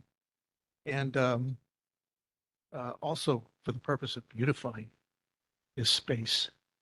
I don't know if anyone else has wondered why this asphalt space has been. Yes. Is that the asphalt space, right? Where the sidewalk ends, like before you hit Beach Road? Correct. Okay. Correct. Yeah, I don't know if people have noticed, but there is no more parking issue. There's a city sign that says no parking, but yet there were numerous cars there daily, and it was never enforced until it was recommended that we posted more no parking signs, which I have done. And now there is no more parking issue, but now we have an unsightly space in the beautiful Diamond Head neighborhood. Thank you, Mr. Mastriani. I think this is a good question for the mayor's representative to look into that specific space. Do you happen to know the address of it? Yes, 3249 Diamond Head Road. Okay. Yeah, it's a very dangerous area, as you well know, living there, and anything we can do to help with traffic safety. And this is a good point for our traffic safety committee to bring up, as we've mentioned before, as a standing meeting with DTS. So Diamond Head is just top of the agenda every time of the various things we have there. So thank you for coming tonight. And just one more thing, fire. There's 2 permanent homeless camps that have been there for forever in front of my home, our home. And since my home is across the street, I think I might be the first victim if there was ever a fire right across the street from there. I don't know what to do. I know it's a state jurisdiction, not city or county, but it's still a potential danger. Are you on the Diamond Head side? I'm sorry, the Mauka side or the Mackay side of Diamond Head? No, beach side. Okay. Okay. Yeah. Terribly dangerous. Thank you for coming tonight. For hearing me. I have a question. Yes, ma'am. Oh, Mr. Mastriani, I think maybe there's a question from Ms. Manson. Is this asphalt area on private property? No. It's in the City. right of way? I don't believe it would be considered road right of way because Well, the road easement area, like, because the sidewalk is, there is no sidewalk. no, but where there is a sidewalk, that is city. Yes. So if the sidewalk were continued, it would still be on public land, Correct. not private. Correct. So DPP might be able to help sort this out. Okay. Thank you so much for coming tonight. Are there any other questions? Yes, ma'am. This is Arlene, and you reminded me that it's right in front of Makalei Park. No, I'm sorry, the wrong park, Leahe Park, where the pavilion has collapsed. If you follow that collapse all the way down across underneath the road at Diamond Head Road, you can see that it looks like the road could be in danger. I would like somebody from transportation to look at that and safety. It's you could see that from the cliff, there is a huge drainage pipe. And so when it rains a lot, the water must just really fall hard. And if you look, that whole Leahe Park, you can see where it's collapsing all along until it hits that road, and that there's a bridge that you can't tell that's there, but it's there. I would like someone to look at that. Maybe we can ask Mr. Crookie to look at that. Okay, thank you. Okay, I'll get you Laura.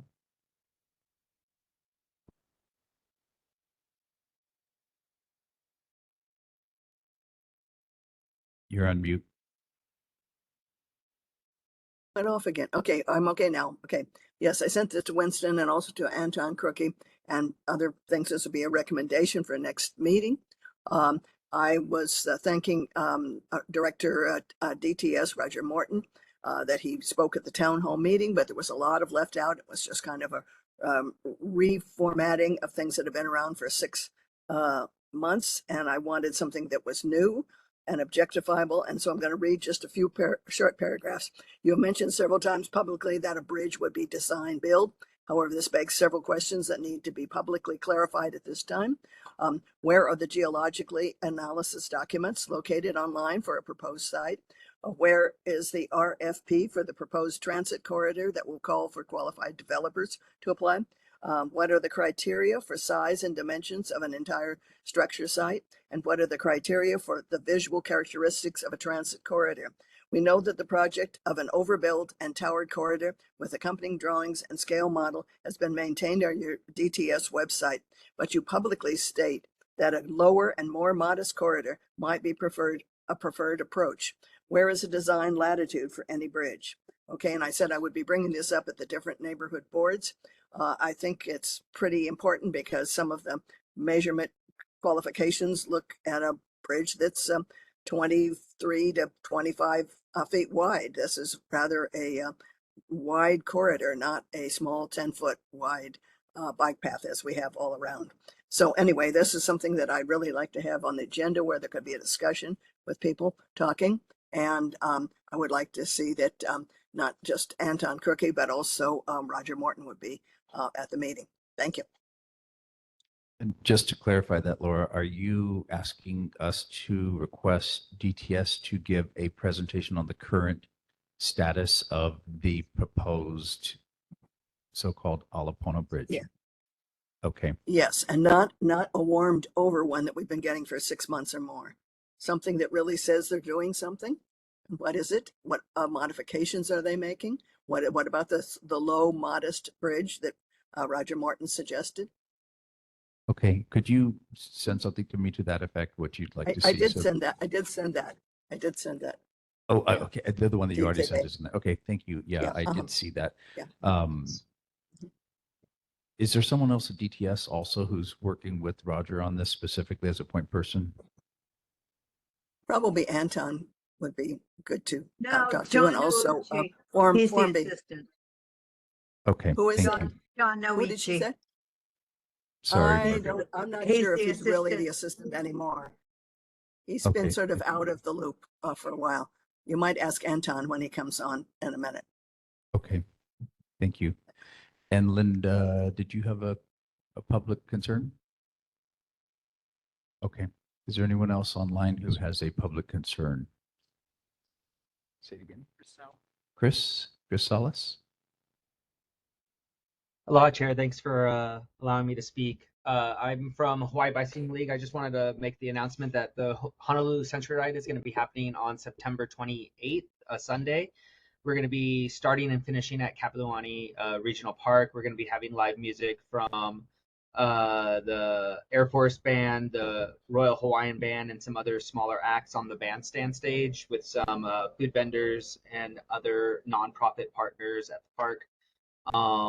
But yeah, I'll drop the website in the chat and my email if anyone has any questions. I'd be happy to answer them. Okay, thank you, Chris. And can you drop in the announcement in there too? Is that possible? Yes, I'll type that up. Thank you. Thanks for coming and letting us know that.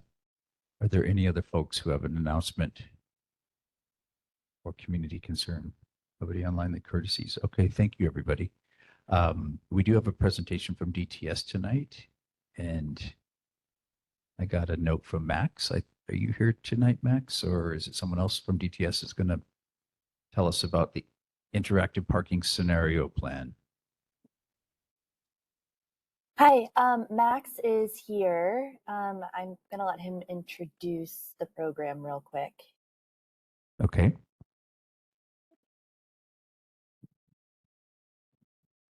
Max, are you there?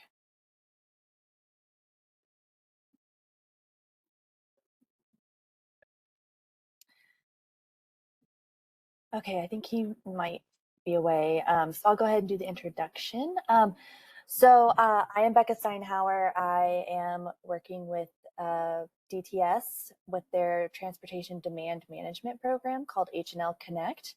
And the primary goals for this program is to just encourage using the different modes of transportation that we have on island to decrease congestion on the road and just increase overall access to the multimodal transportation options that we have on island. And the program was established in 2024 just to bring together all of Honolulu's TDM initiatives under one program. The current initiative that we are working on, we are currently in the process of launching our steering committee that will work to guide the program, promote education throughout the community, also encourage engagement and adoption within local organizations and community. We are also about to launch our first restricted parking zone program in Kalihi Valley, which we're expanding from the pilot program that we had in Kalihi Valley to paid permits, and this will help improve parking management for both residents and businesses in the community. And each year we'll be adding a new zone to the program, so it'll slowly expand. We're also working on launching our mobile and web TDM application that will support the initiatives that we have in place, such as our marketing. It'll also help people plan trips, and it'll also help support a travel challenge that we'll have every year. And with the travel challenge, we have ongoing marketing that includes social media posts that we're doing 1 to 2 a week. And we just want to give people an avenue where they can learn about the different bus routes that they can take and stuff that they can do throughout the island, what they can do on Skyline, or even just using Beaky or anything like that. Just kind of providing more education to people if they're not sure how to use the different modes of transportation on island. With that ongoing marketing, we also have an annual marketing campaign that we'll have every year. And this year it's going to be from August to October, and it's going to be supporting the second Skyline opening that's happening. And I wanted to show you guys the concept that we have in place. We know there's an idea that it's too hard or it's too far to get somewhere versus driving. And we want to show people that, you know, just stepping into the door of a van pool or the bus or Skyline is easy, and it makes their life better. And so what we're going to do with that is we want to compare maybe the drawbacks of driving, which would be, you know, sitting in an hour of traffic and you can't do anything because you still have to pay attention if you're in a single occupancy vehicle trip. Versus if you were carpooling with somebody, you could be looking at your phone, answering emails, reading, or if you're on the bus, you know, you could be listening to a podcast while you scroll on your phone. We just want people to think about how they can change their commuting habits and how they can adopt the different ways to get around the island. With that, we understand that it's a lot to ask drivers to completely stop driving altogether, but we want them to consider driving less and look at how they get around the island right now and see where they can maybe replace a single occupancy vehicle trip with, you know, hopping on the bus or hopping on Skyline. And the overall campaign concept slogan is open the door. So open the door to more pauhanas. Here we have open the door to more beach days. And this is just an example of something that we are going to put in place for the campaign, which is these are elevator doors. And you can see as the elevator opens, then it shows somebody having a good time at the beach. And then other initiatives that we have in the works, we have City Employee TDM, which we're helping educate city employees on the different transportation options that they have, as well as distributing an annual travel survey to them. One of the big programs that's being launched this year for the city employees is the City Holo Badge program, which offers free transit passes to city employees that have been issued a city badge.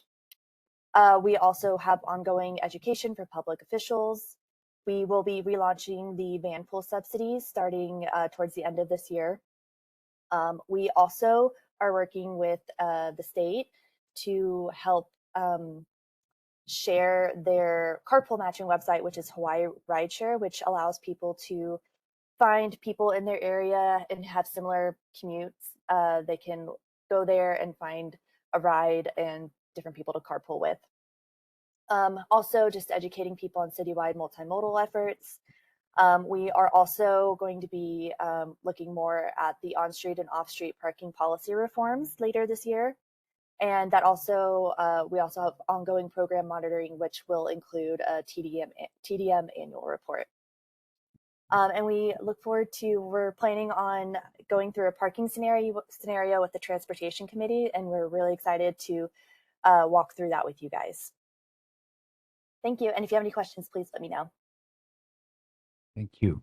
Do we have questions for our DTS representative tonight? Yes, Angie? What is TDM? Hang on, Margaret. Hang on, Margaret. sorry. Angie?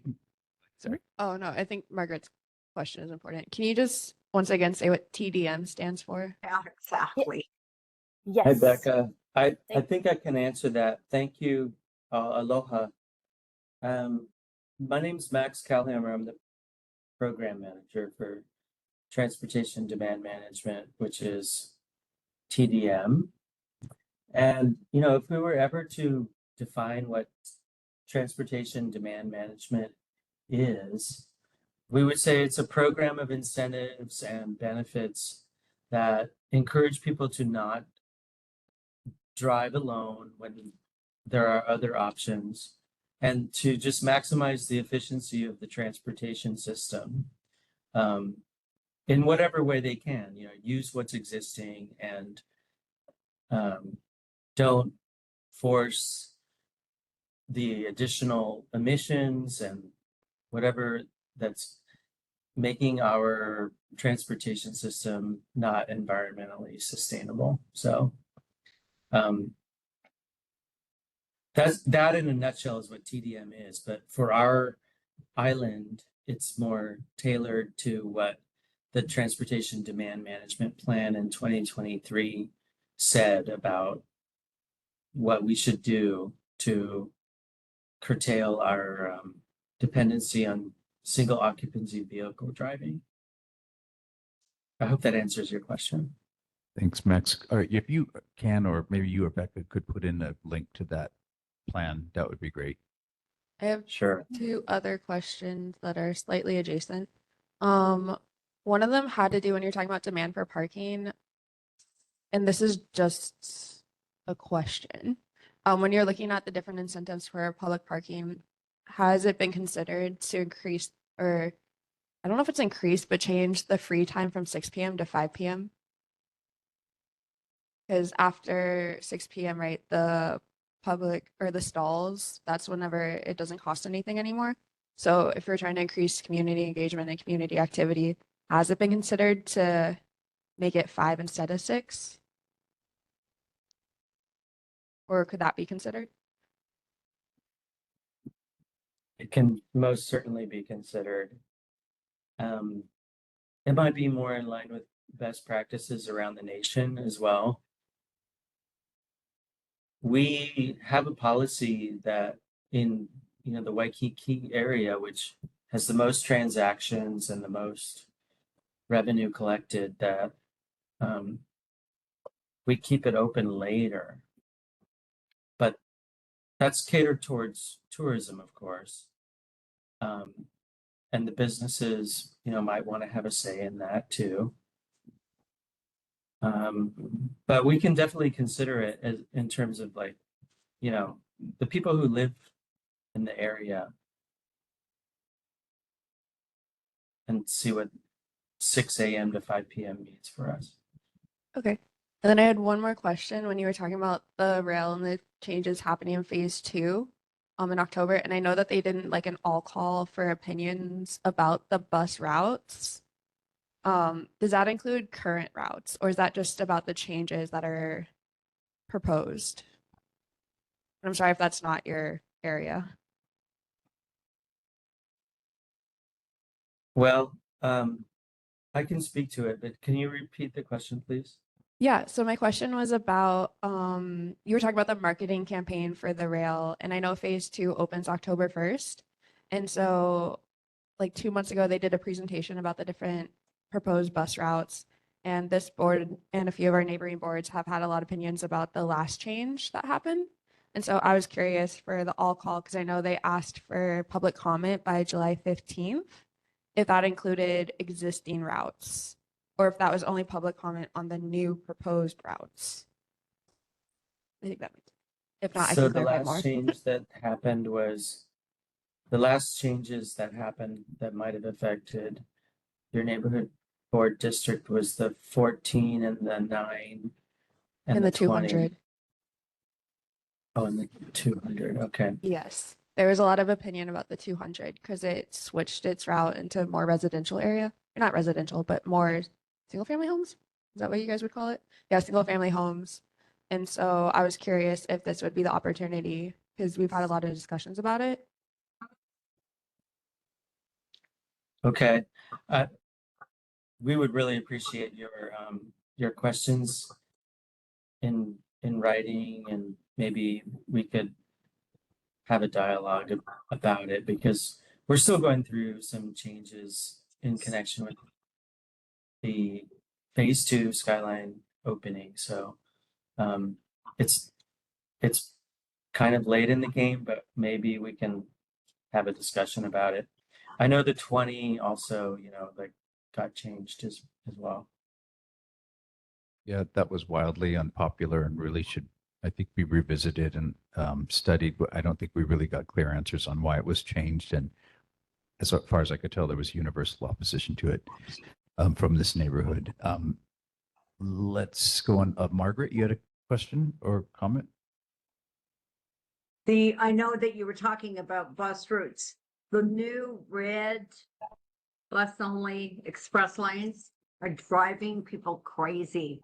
The whole Waikiki Neighborhood Board was in an uproar about it because they originally, when they started it, they said it was going to be an experiment that they used on one side of the road. Well, it's backing up traffic. People can't get into their driveways. It's super dangerous with the left turns. You have to synchronize the lights. That really needs to have attention. And Anton can attest to this. Those changes that they have on Montserrat by Paki and Leahi, the left turn only, you don't need it. And then it backs up everything by the schools when you're going towards the ocean. It is, I mean, you guys aren't making things better. Also too, you guys need to walk the talk. You got to stop I'm sure it's a union thing, but you got to stop subsidizing the people, you know, public employees who sit at a desk from 9 to 5 or whatever it is, 8 to 4, and don't need their cars. You guys need to stop subsidizing their parking. State too. That would really help because, you know, why should the rest of us have to suffer?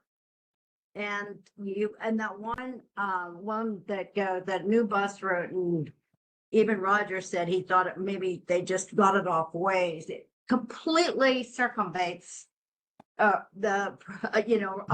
the perimeter of the Taimaki Business Center where all these old people can't get to, you know, and so it is hurting the library. Said that the kids aren't coming in to study anymore. And supposedly the KCC had asked for it. They didn't.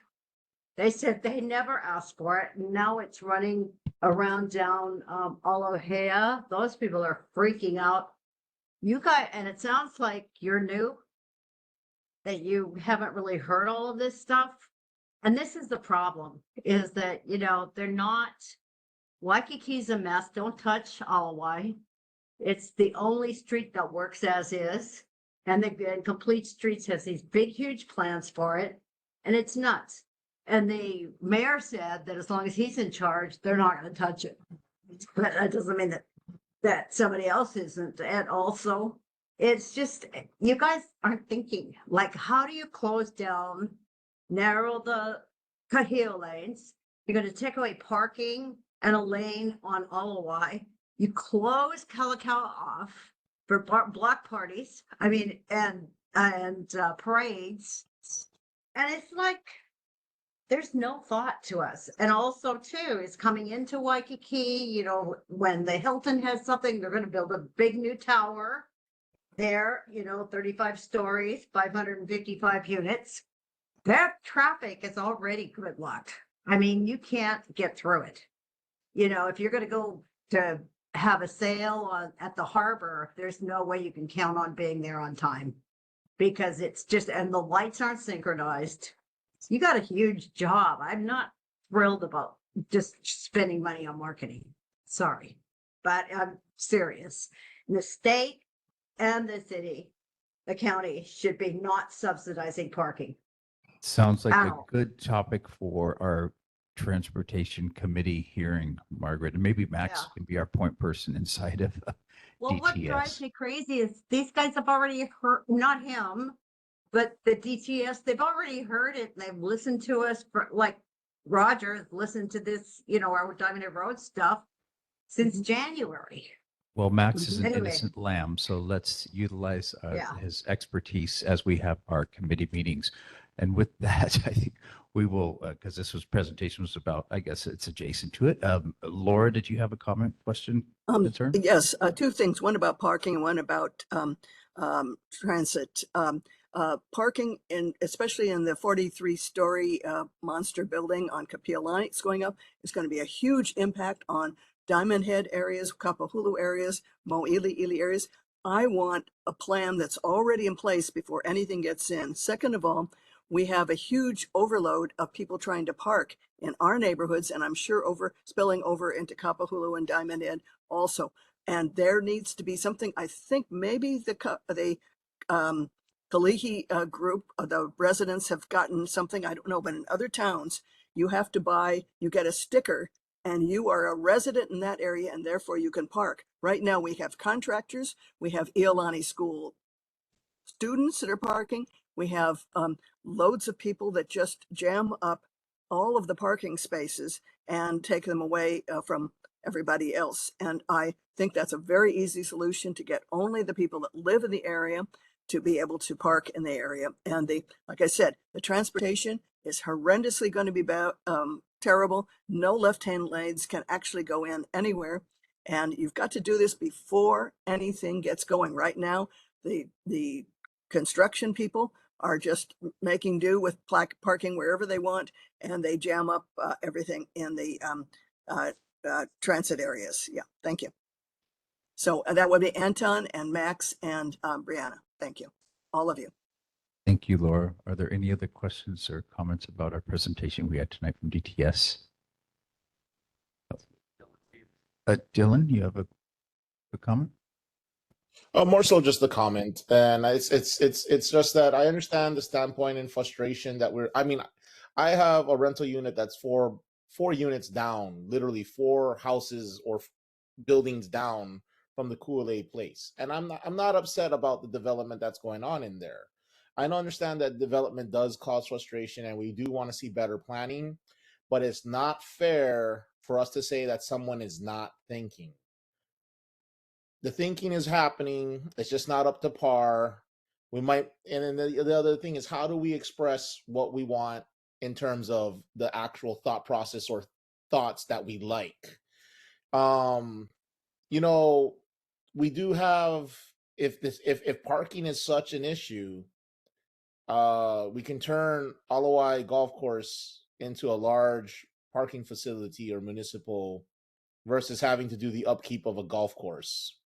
And these are just thoughts. Let's use that land area wisely. So instead of upkeeping a golf course, let's just have a huge parking lot right there for the entire community, so people can park everywhere.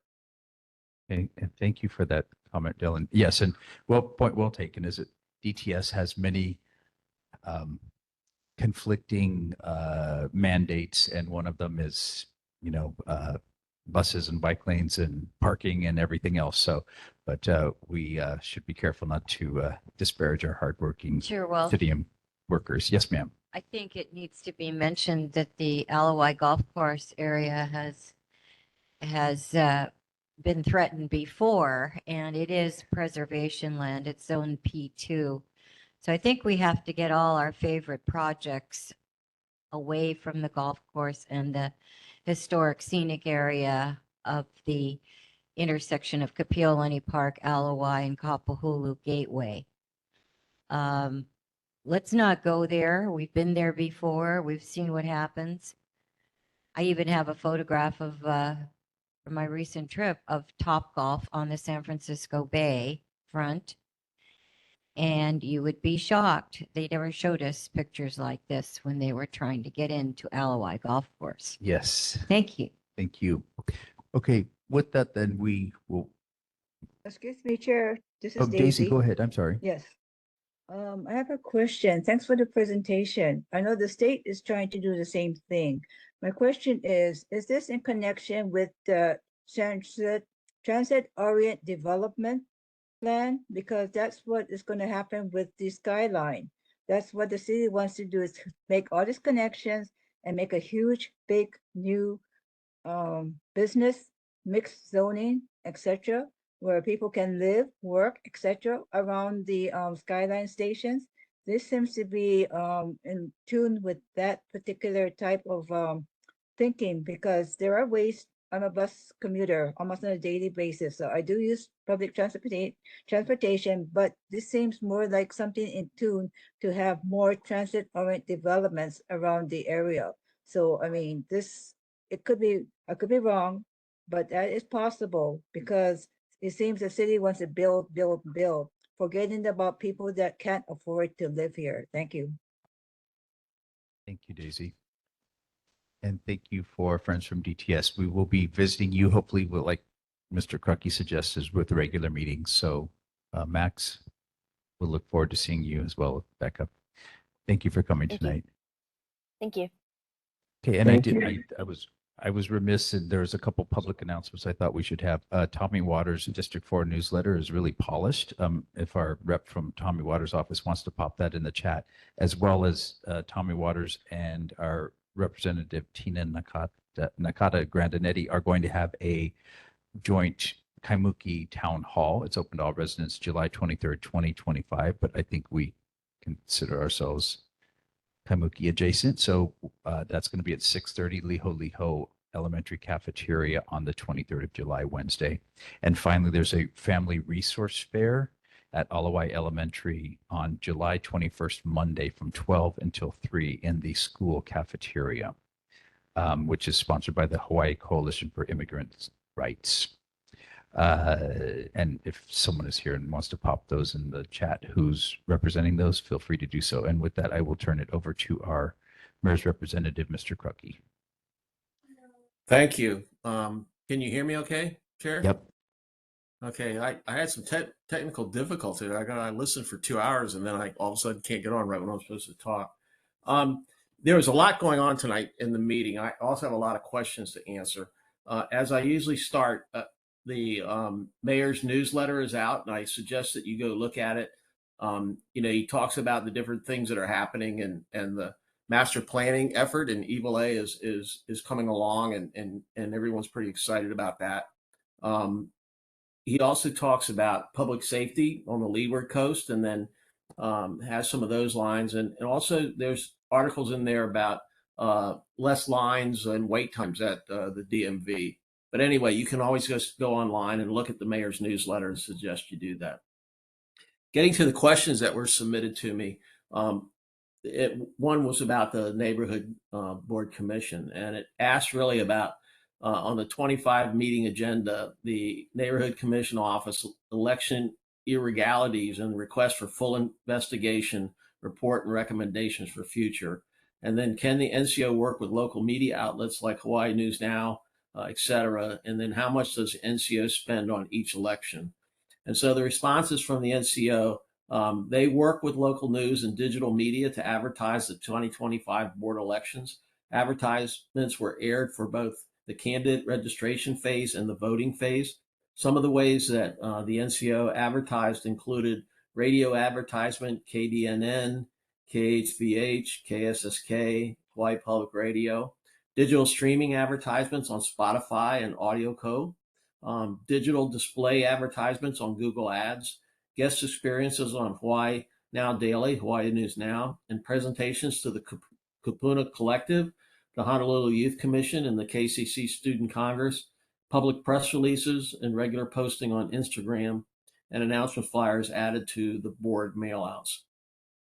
The City and County of Honolulu Executive Program and Budget FY26 is available publicly. It's on the website, and you go to that. If you go to the budget on the website, the NCO's budget is on page 247, and you can look that up to get the information that was being requested. Roadway repaving. Can the roadway from the freeway exit 25A King Street along 2700 Wailea Avenue and 2885 South King Street be repaved?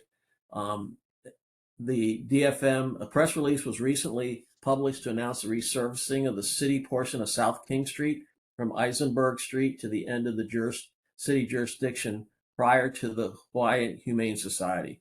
Work began on June 30th. So I want to go and inspect that myself. The remainder of South King Street to Alapai Street will include the bicycle lane will be resurfaced in future phases following this initial area. The sidewalk repair at Queens Beach, requesting information about that. DFM is not involved in that sidewalk. It's really Parks and Recs is doing that. We didn't get that notice from DFM till right before this meeting, so I'll get a follow-up with Parks and Rec on that for the next meeting. Bicycle concerns. Resident Daisy Marai requested that the city provide education to bicyclists and motorists about what the green bike box marking on the roadway means and what is the city doing to educate bicycles and motorists about new roadway markings. And the DTS currently provides bicycle education and workshops through the Hawaii Bicycling League and bicycle safety education at various events through the island. In addition, the DTS distributes a sharing the road safely briefly handbook, and I know because I have it right here. And should Mr. Wright like a copy of the brochure, please email bike@honolulu.gov or call 808-768-8335 and they will send you a copy, or anybody else for that matter. The Royal Palm Trees resident Noela raised fire concerns regarding 2 royal palm trees on Poca Place, and how can residents report fire hazard concerns? And so the HFD requires an address to investigate the royal palm concern. Fire hazards can be reported to the Fire Prevention Bureau at 808-723-7161 or call 911. And Department of Planning and Permitting can issue violations to a property owner if there's accumulation of leaves, needles, and vines and other dead vegetation on the roof of the building, or if dead trees or dead wood are overhanging the roof. If you believe a property meets this criteria, please contact DPP at 808-768-8127 and submit a formal complaint. Sidewalk encroachments. Why is the property owner responsible for the space between the property line and the road called the unimproved sidewalk area? And how does DPP issue a notice of violation for unauthorized modifications for the unimproved sidewalks? And what ordinances do the property owners need? Okay, so it's written in the ordinance, and it's ordinance 14-5.1, the cleaning of sidewalks. And it really it outlines, without me reading the whole ordinance, it just outlines the responsibility that the homeowner has to keep that public area clean, passable, and free from weeds and noxious growth. So the inspector can conduct an investigation based off a complaint by the public. So if you have an area you want to complain, you can do that. The ordinance is encroachment needs to be removed or approved by the Surface Encroachment Authorization, and we can respond to that. And so call DPP if you have an issue with that. And then there again with DPP, Chair Welch raised concerns about burned out houses on Date Street and what the city is doing about those houses. The addresses were not provided. If this is in regards to 2734 Date Street, a notice of violation in 2020 was given November and previously issued in August of 2020 for fire damaged dwelling. The owner was given 90 days to comply, and because no action was taken, a notice of order was issued on March 2nd, 2021. Daily fines continue to accrue, and for any other complaints, provide an address to investigate properly. Complaints can be sent to dpp@honolulu.gov. This one's for Honolulu Police Department.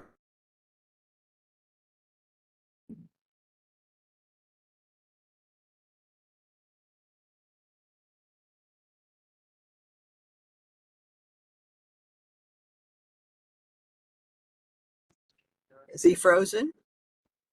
Laura can hear us. Okay. I think Anton dropped off.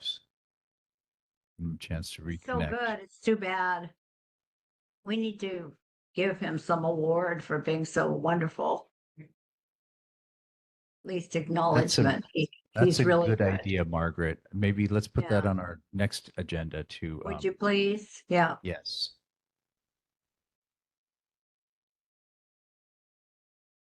Max left.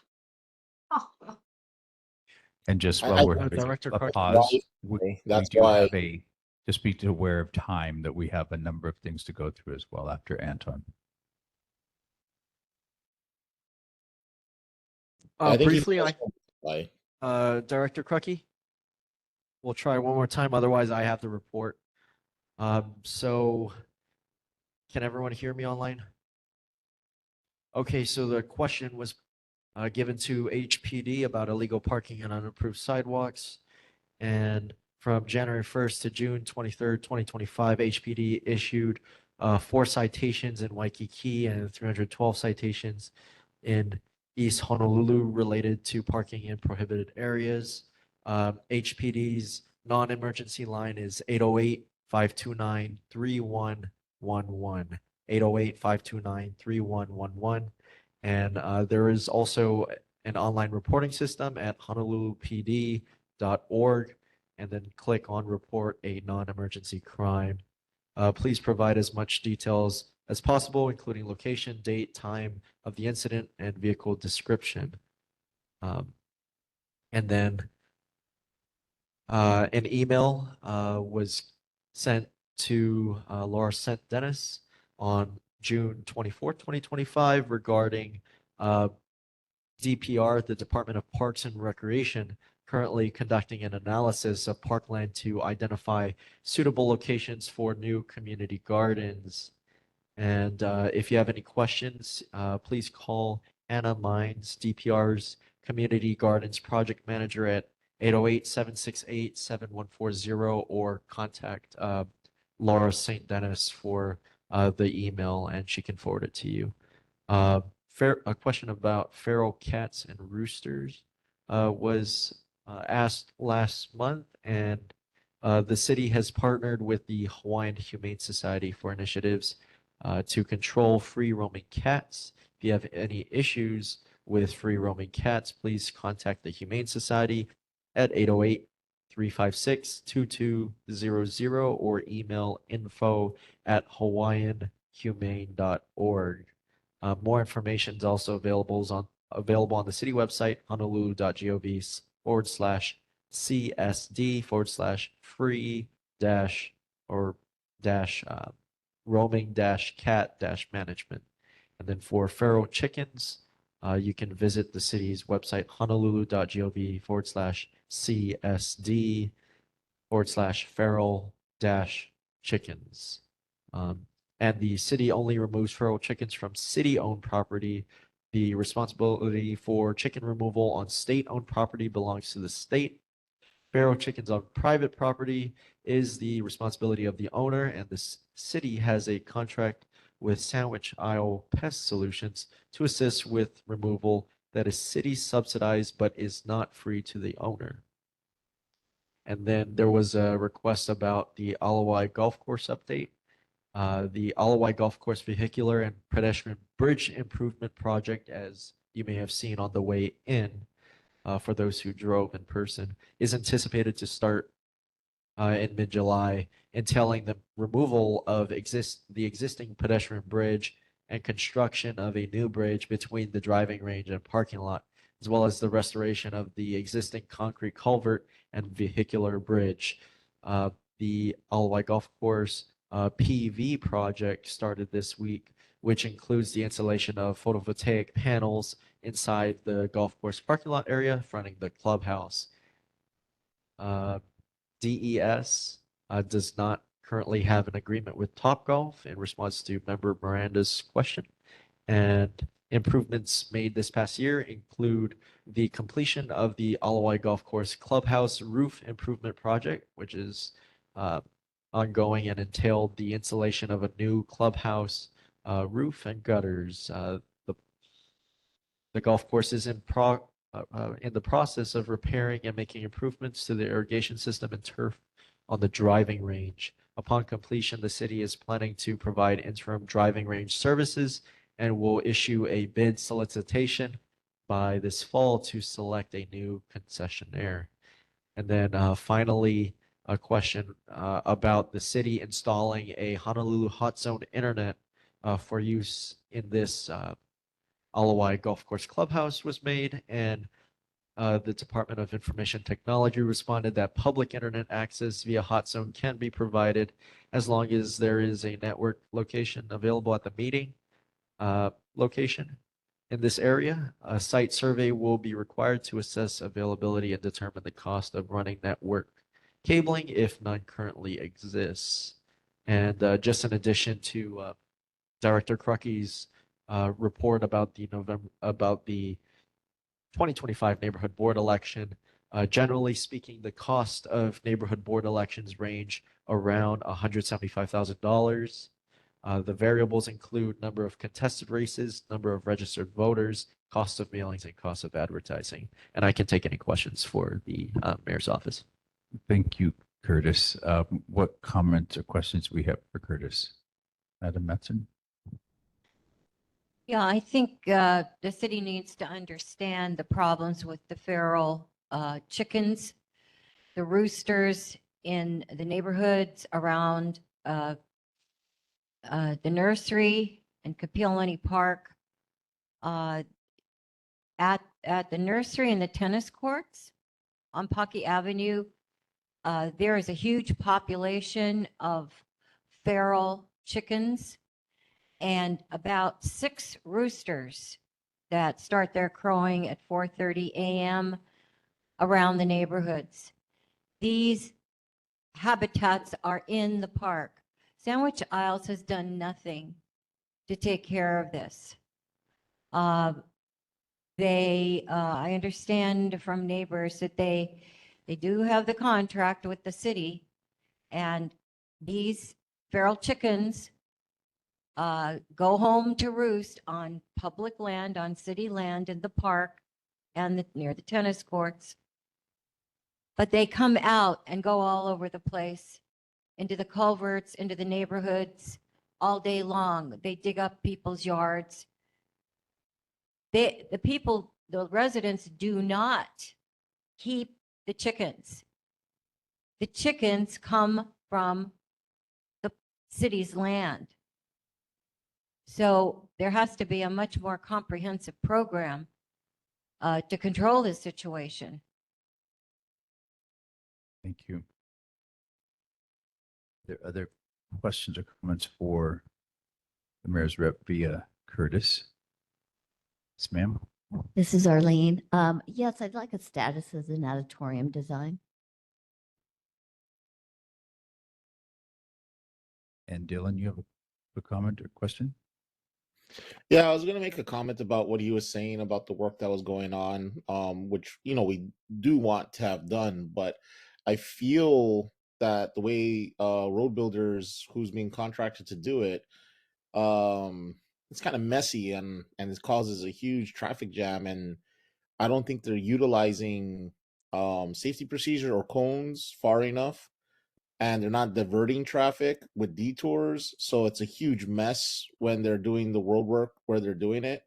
And like just recently I had to meet somebody and he picked the Longs Moili where they were at the intersection of King and University, and he couldn't even get through, and you have to take side streets. So how is this project being conducted and they're not putting the effort into making it safe for or even redirecting and saying, sorry, we're gonna detour you in a different direction so that way we can make it easier? Like that's a question I would have posed for, since Anton Krocki brought it up and whatnot.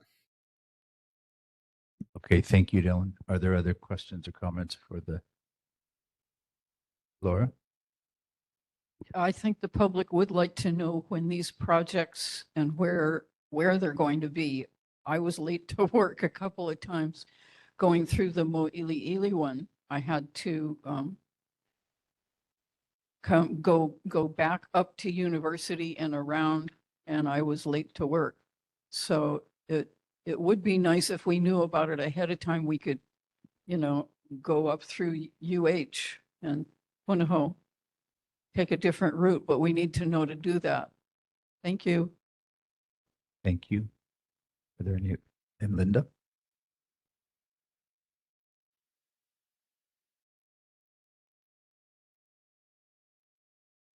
I agree with Laura on that. The menu boards would be a solution. They could use those for that.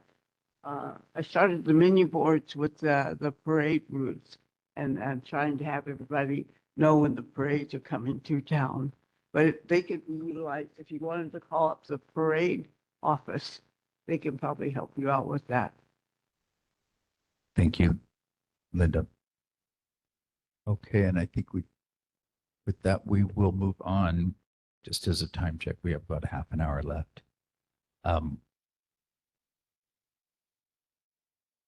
think that's next we have, is there anyone from Ed Case's office?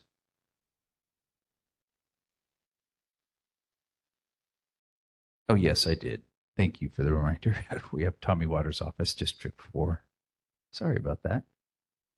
Okay.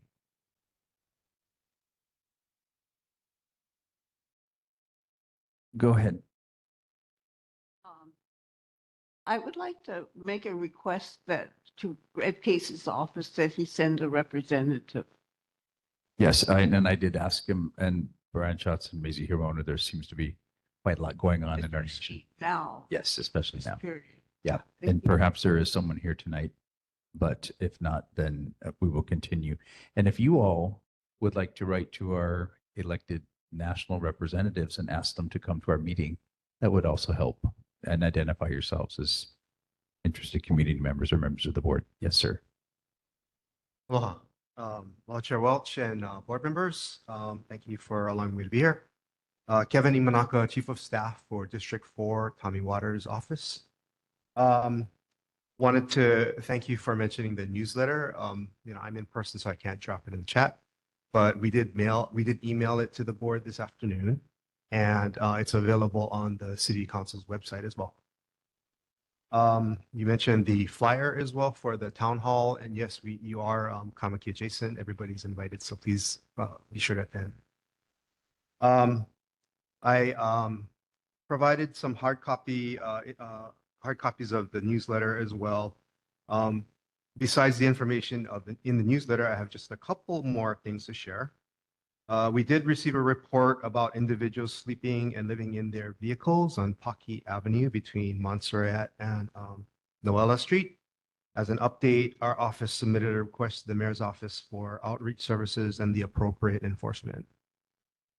You may have heard of Bill 46, which is sponsored by Chair Waters and Council Member Augie Tolba, which passed first reading and will be heard in public safety. I believe that's next week. Bill 46 requires HPD to provide local media outlets with access to dispatch radio communications and this is particularly important in times of emergencies where the public safety is at risk. Information on how to testify in person or online or in writing is available on the council's website as well. Finally, as I mentioned, Chair Waters and Representative Tina Grandinetti are co-sponsoring the town hall. We have contacted HPD, DTS, and DCS, Anton's department, to be there as well, to be content experts, so you can ask them questions. Some of the topics that we hope to hit on are speeding, traffic safety, crime, public safety, of course, monster homes, homelessness, housing, and of course, cost of living issues.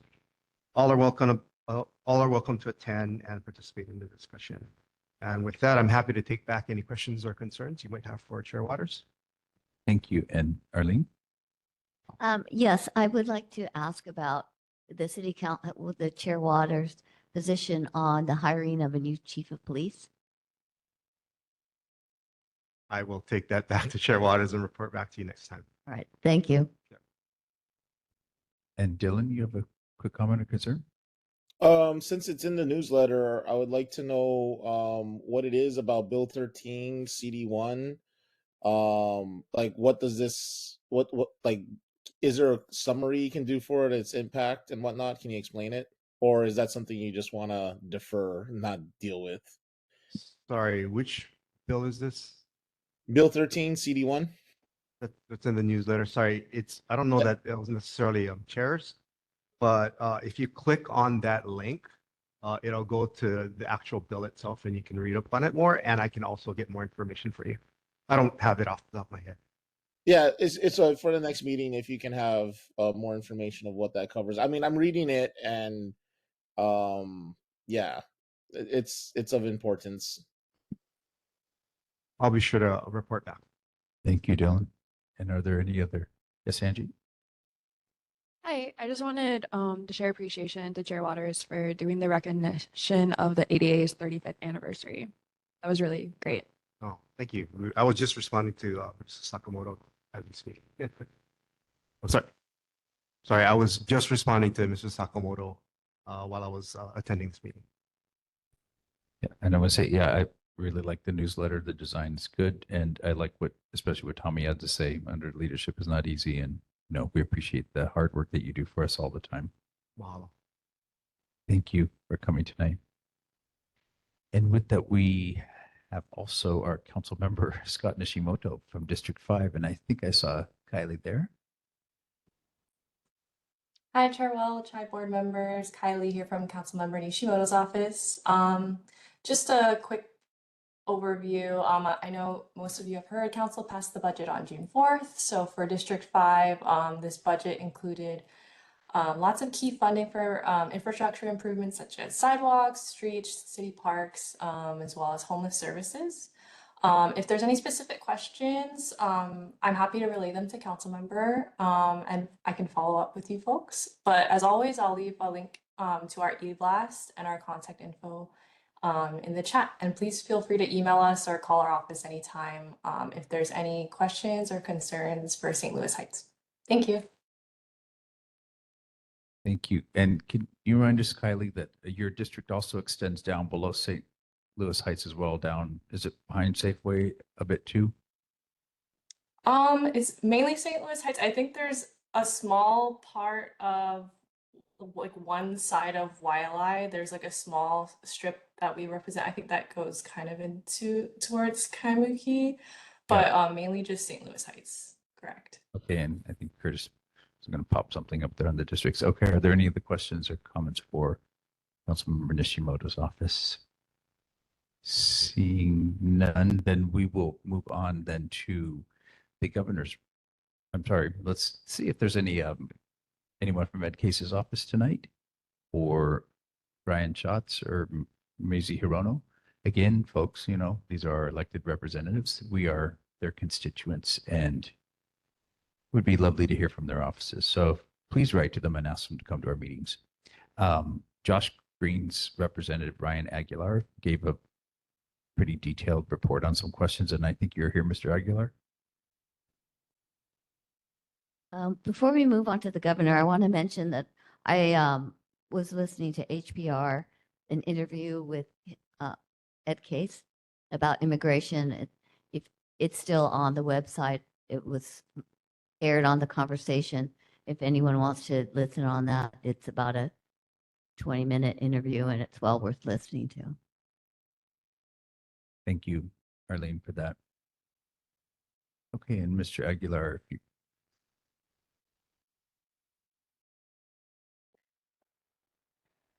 okay, thank you. His report, his answers are in the chat. He is not here tonight. In the Google Drive. Okay, the answers are in the Google Drive. He respond to my okay, thank you. I just want everyone to know I asked the governor's rep about the LOI boat harbor and the condition of that there's no pump out station, and that affects of course the water quality very negatively. And his response initially has been that he was told by DLNR that it existed, that there was a functioning pump out station.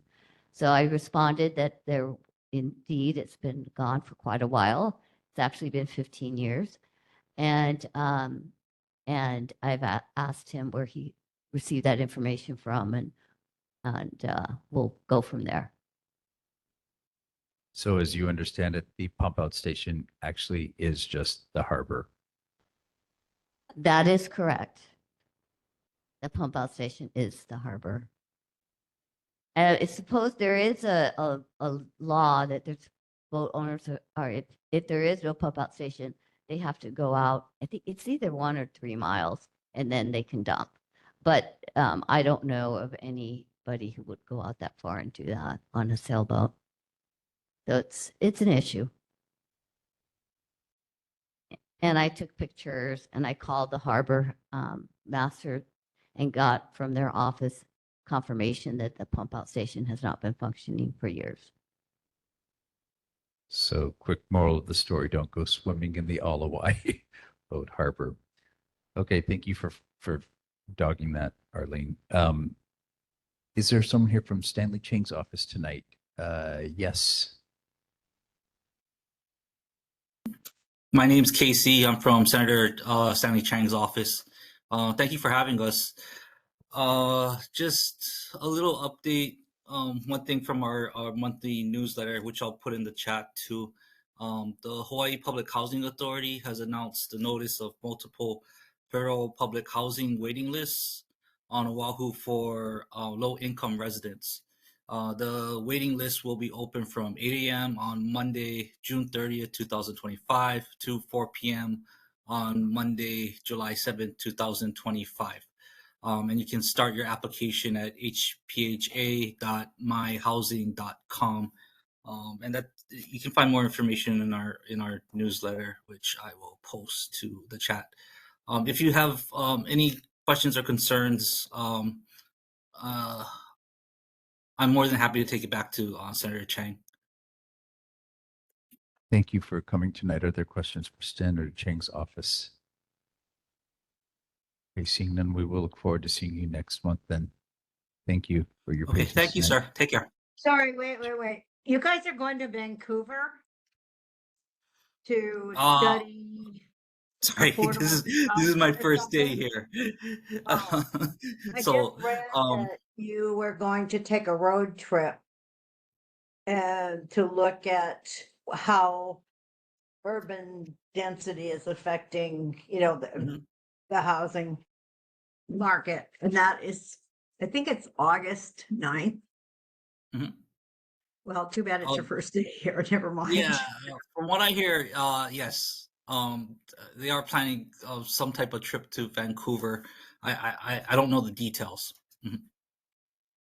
I think if you want details, Margaret, and I think the public is invited to attend or to apply to attend. If you want to foot the bill yourself. Very expensive. Oh, Angie has some info on this. Yeah, no, sorry. I was recently at a panel with him when he was talking about this. It's Vancouver, and then there's also near DC and Maryland, and they're gonna go look at it had to do with funding for different developments and projects. So a lot of what he's talked about has to do with the fact that the way that the state funds a lot of development is it's more of just like giving out money and little return of it. And so these different areas have projects where it's a quicker revolving door for the money. And so that's all that I know about it, but it was Vancouver and Maryland. And I got some sort of email from Stanley Ching's office. So perhaps if you have further questions on that, you can call him in the morning there. Yeah. And congratulations on your first day. Okay, you've had a long first day. Thank you, then. guys. Like I wasn't sure how much I could share, but I guess you guys are in the know. We've all But yeah, got the I'll first bring day. attention to Senator Chang too, and then maybe we can get you guys more information on that. Anything else? I think that's it. Thank you. Okay, thank you. Take care. Thank you. You too. I got a note from Leslie Har's office. He will not be able to be here tonight. I don't know if anyone is here from Carol Fukunaga's office, and I did hear that Tina Gredden could not come. Oh, she does have her office manager here. Okay, perfect. Let's see. Is it Emily? Yes, it is. Hello. Hi, everyone.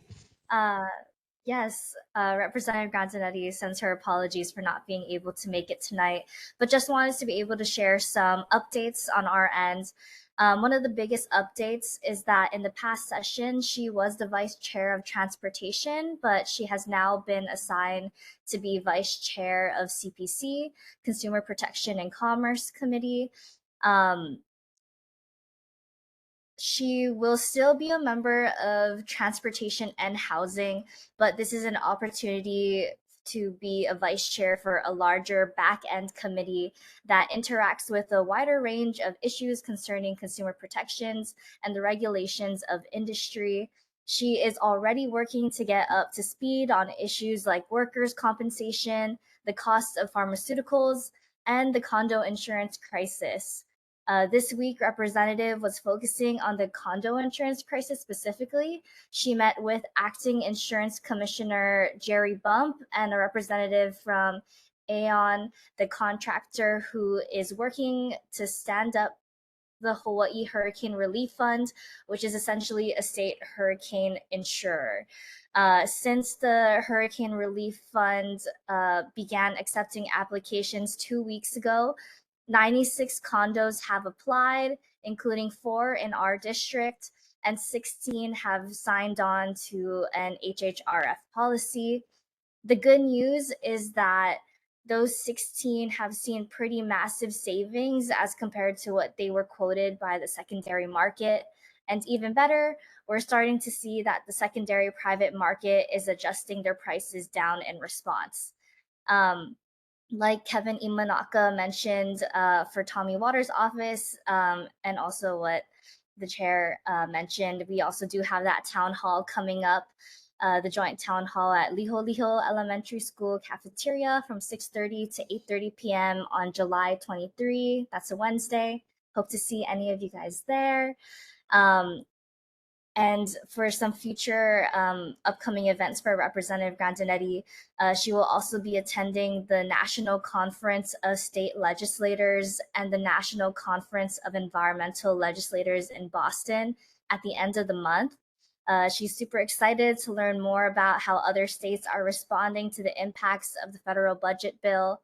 And as a final reminder that if you're on Medicaid or MediQuest, it's important to be proactive about scheduling your appointments with your doctors now, given the changes that we're seeing on the federal level, as that may be impacted as we learn more about developments on the federal budget. But yeah, that's all the updates that I have so far, but happy to take any questions back to our representative if anyone has any. Thank you. We appreciate your briefing here. Are there questions for, and I know Dylan had asked for the date of the town hall, if you could drop that in the chat. Oh, yes, can do. Okay. Oh, I would also like more information on how to apply for the hurricane relief. I have I'm on the board at another homeowners association, and I brought the hurricane relief fund in their direction. So and it's not a scam, right? Like, we're not going to have state funded, no, if you follow along what happened with Florida, like they took all this money, but then the state Florida said all the damages that are occurring, we can't cover the losses. We don't know what we're doing. So you guys know what you're doing, right? Yeah, I mean, from the meetings that we've heard so far, it seems like it's a good thing, but I'll definitely take those concerns back to representative, and I'll send any information to the Because neighborhood board yeah, that I more. just want to let you know, Emily, we've debated this throughout the entire last year. I even knew about the insurance issue before it was an issue and made known. And I discussed at length with my board. So we brought up about state funded hurricane insurance. Well, not hurricane insurance, but state funded insurance but our state is doing it through the hurricane relief fund. Okay. But have you guys looked at Florida? Have you looked at the problems with Florida? Personally, I have not, but I know At that any of your Representative meetings? Betty has been doing a lot of research into it, and I wish she was here to be able to answer, but I'll definitely bring it back to her and try to get that response to you. Yeah, I mean, Thank you. because then Thank you for that. I mean, And we have to Dylan, look at maybe it from the state in standpoint. the interest of time, Dylan, maybe we need to move on, but you could go to the town All hall, right, and I just think she'll be at make that sure one. to find out if you guys looked at what happened in Florida. Okay, Yes. thank you. Thank you. Thank you for coming tonight. Thanks for being cheerful. We have next Mr. Sayama, Representative Sayama. Are you here tonight, or your representative? Or Jackson? You don't see anybody. Okay. Andrew Garrett, who I need to contact, that Tina recommended we contact about something, as well as I saw Mr. Olds, Representative Olds. I saw you put something in the chat, and we welcome you to the stage now. Hi, I'm here. Yep. Sorry I couldn't be there in person. So my portion is short. So just the other day, Governor signed my bill, HB 943, the Substance Abuse and Mental Health Treatment Center Program, as Act 299. Thank you so much to your board member, Angie, for all of her advocacy and helping us to get this to the finish line. So big kudos to her and all the important work that she does in her role outside of the board. Right now, we are conducting an interim survey. So for the constituents in House District 23, If you're in a secure building, you should be seeing an interim survey in your mailbox in the next week or so. And if you have accessibility to your front door, I will be there to knock on it. I'm trying to catch everybody in person. And the point of the survey is to do a temperature check on the district to see the priorities and issues that are important to the constituency. And it's also a good time to be able to kind of debrief with anybody who has concerns about what has happened in this previous session and what they would like to see changed in the next session. We want to use this data to be able to codify the issues in order and then try to start drafting good legislation in preparation for next session. You are in the Kapahulu HD 23 area. I hope to see you face to face. If I miss you, I apologize if I have to leave something on your door. Otherwise, it will be in your mailbox, and I hope to get those responses back in a timely manner. With that, I will take any questions. Thank you, and thank you for your patience tonight. Do we have any questions or comments for the representative? Oh, well, congratulations on getting that bill passed and signed, especially your first year. Yeah. Thank you. Yeah. Okay, thank you so much for coming tonight. And with that, we are concluding our representatives portion. Oh, wait, Arlene forgot something. Okay. I actually forgot to ask the governor something. And is that okay? I want to get his position on the ICE raids that are happening in Los Angeles throughout the country that will undoubtedly come here. And the thought of having masked men under the disguise of ICE, picking up people off the streets, kidnapping people. There have been known cases where other groups, other thugs are doing that, dressed as ICE agents. There's no identification required. I can't believe I've been saying this is happening in the United States of America. It's shocking. And I would like to know what the governor plans to do to protect our citizens. They are racial profiling in Los Angeles. If you look Mexican, you are in trouble. It is a real hazard. So I would like to make sure that that doesn't happen here. I do not want the military, we have the military all around us, to start turning on its fellow citizens. Thank you, Arlene, and perhaps we can make sure that that gets over to the governor's office. Indeed, like what I read something in the newspaper about how do you respond when someone's kidnapping your neighbor and you don't know if they're an agent or not. They could be very well pretending. As you mentioned, it's troubling just that, but then the copycats of the public. Mr. Rosman? Something similar happened to an acquaintance of mine. He was flying in from Japan, and Customs and Border Patrol basically took him for an extended interview where basically they asked to see his phone, and he is a U.S. citizen, and they wouldn't let him leave and told him they could hold him for 48 hours if he didn't unlock his phone and show his phone to them. And he protested. They told him that, and he didn't want to wait 48 hours, which they threatened him with. So, I mean, if there's something that can be done about that too, we shouldn't be forced to turn over our phones without some kind of, a reasonable search and seizure. So. These are also very good points to bring up with our elected representatives, and I think we're very shared concerns among most Americans. Thank you for those points.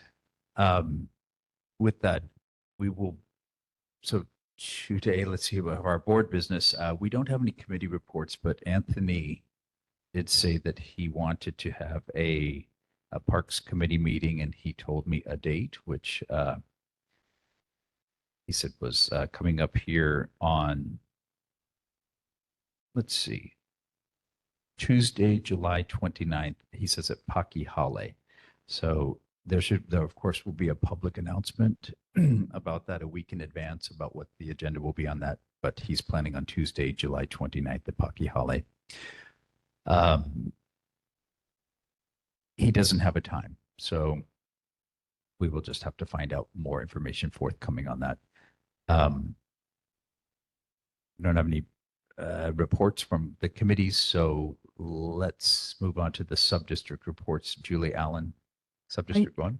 Yes, St. Louis Heights Community Association will be having a meeting this coming Monday, July 14th, starting at 6 p.m. to 8 p.m.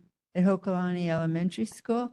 And it'll be focused on the legislative session recap with Rep. Sayama. Thank you, Julia.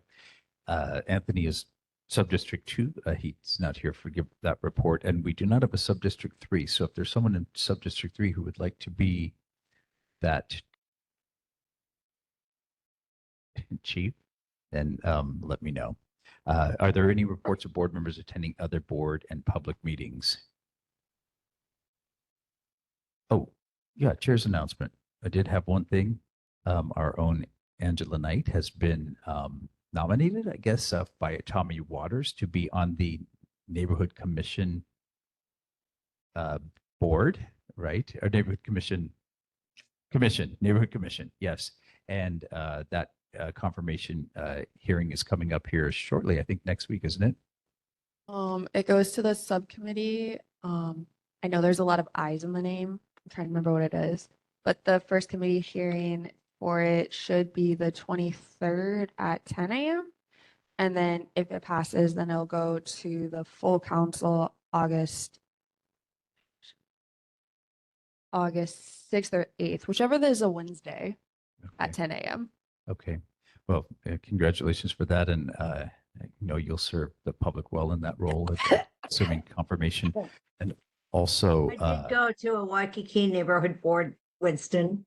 okay, hang In on just a person. second. So, but yeah, and Angie, I hope if you are Sorry. confirmed with that, that you convey about the many things that we brought up for that that we would like to see rectified from this board and the position of many others, and look forward to that. Go ahead, Margaret. Okay, I went to the Waikiki neighborhood board, I guess on Tuesday night. And pretty much they voted in the same cast of characters. I think Bob Finley's on his 21st year there. And there was a big to-do about the red bus lanes only. They had a discussion about the police. One of the things that came up was, do you know that there's not a police station between Waikiki and Hawaii Kai? There's not one station. And then I know that there were other things brought up, but pretty much it was traffic. You know, they swore everyone in. He read the minutes. It was a very long meeting compared to what they usually do. But kind of interesting. But it is the same cast of characters there who voted in, so. It'll Okay. be, it is an interesting meeting to attend. They do things their own way. Yep, they certainly do. And it's good to go to other neighborhood board meetings, even if you're just attending online. Any other folks that went to any other meetings? Okay, then I'm just going to skip ahead to the announcements. We do have our next meeting on August 14th here at 6. If you have anything for the agenda, please email me and copy Curtis. We have our board meeting minutes with time recording stamps for approval, but honestly, these have been, we haven't approved these for a long time for reasons well stated. And now that we have a new secretary, perhaps we can work on correcting some of these meeting minutes over the next while. Yes, ma'am. Chair Welch, I'm going to make a proposal at the next meeting. This is a very serious situation. There is a reason these minutes were not approved. We even had a series of minutes that were up for a vote for approval, and they were not approved. So that was a vote. I can't give you a date because it was a while ago, but I think everybody knows what the problem is, and I think we can easily define it. And I think that we need to communicate very strongly with the commission, as well as the NCO that is supposed to be serving the neighborhood boards and the commission. But instead, they seem to advise both. So It certainly, our neighborhood assistant is excellent. And I know we can work with him, but this issue stems from a higher level. And I will have a proposal at the next meeting to take some action on this. Thank you. Then I will propose we do not take these up at this point and just revisit this again next month for the meeting minutes. Yes, and a big shout out to Curtis. Thank you. We really appreciate your hard work and knowledge and good cheer. And with that, I think we are done, and we have never been done 4 minutes early. So I am happy to adjourn this meeting. I will see you all. Have a happy rest of your month. Before we adjourn it, I just wanted to Yes. just point out that when it comes to federal and state local law enforcement, the jurisdiction actually starts off state.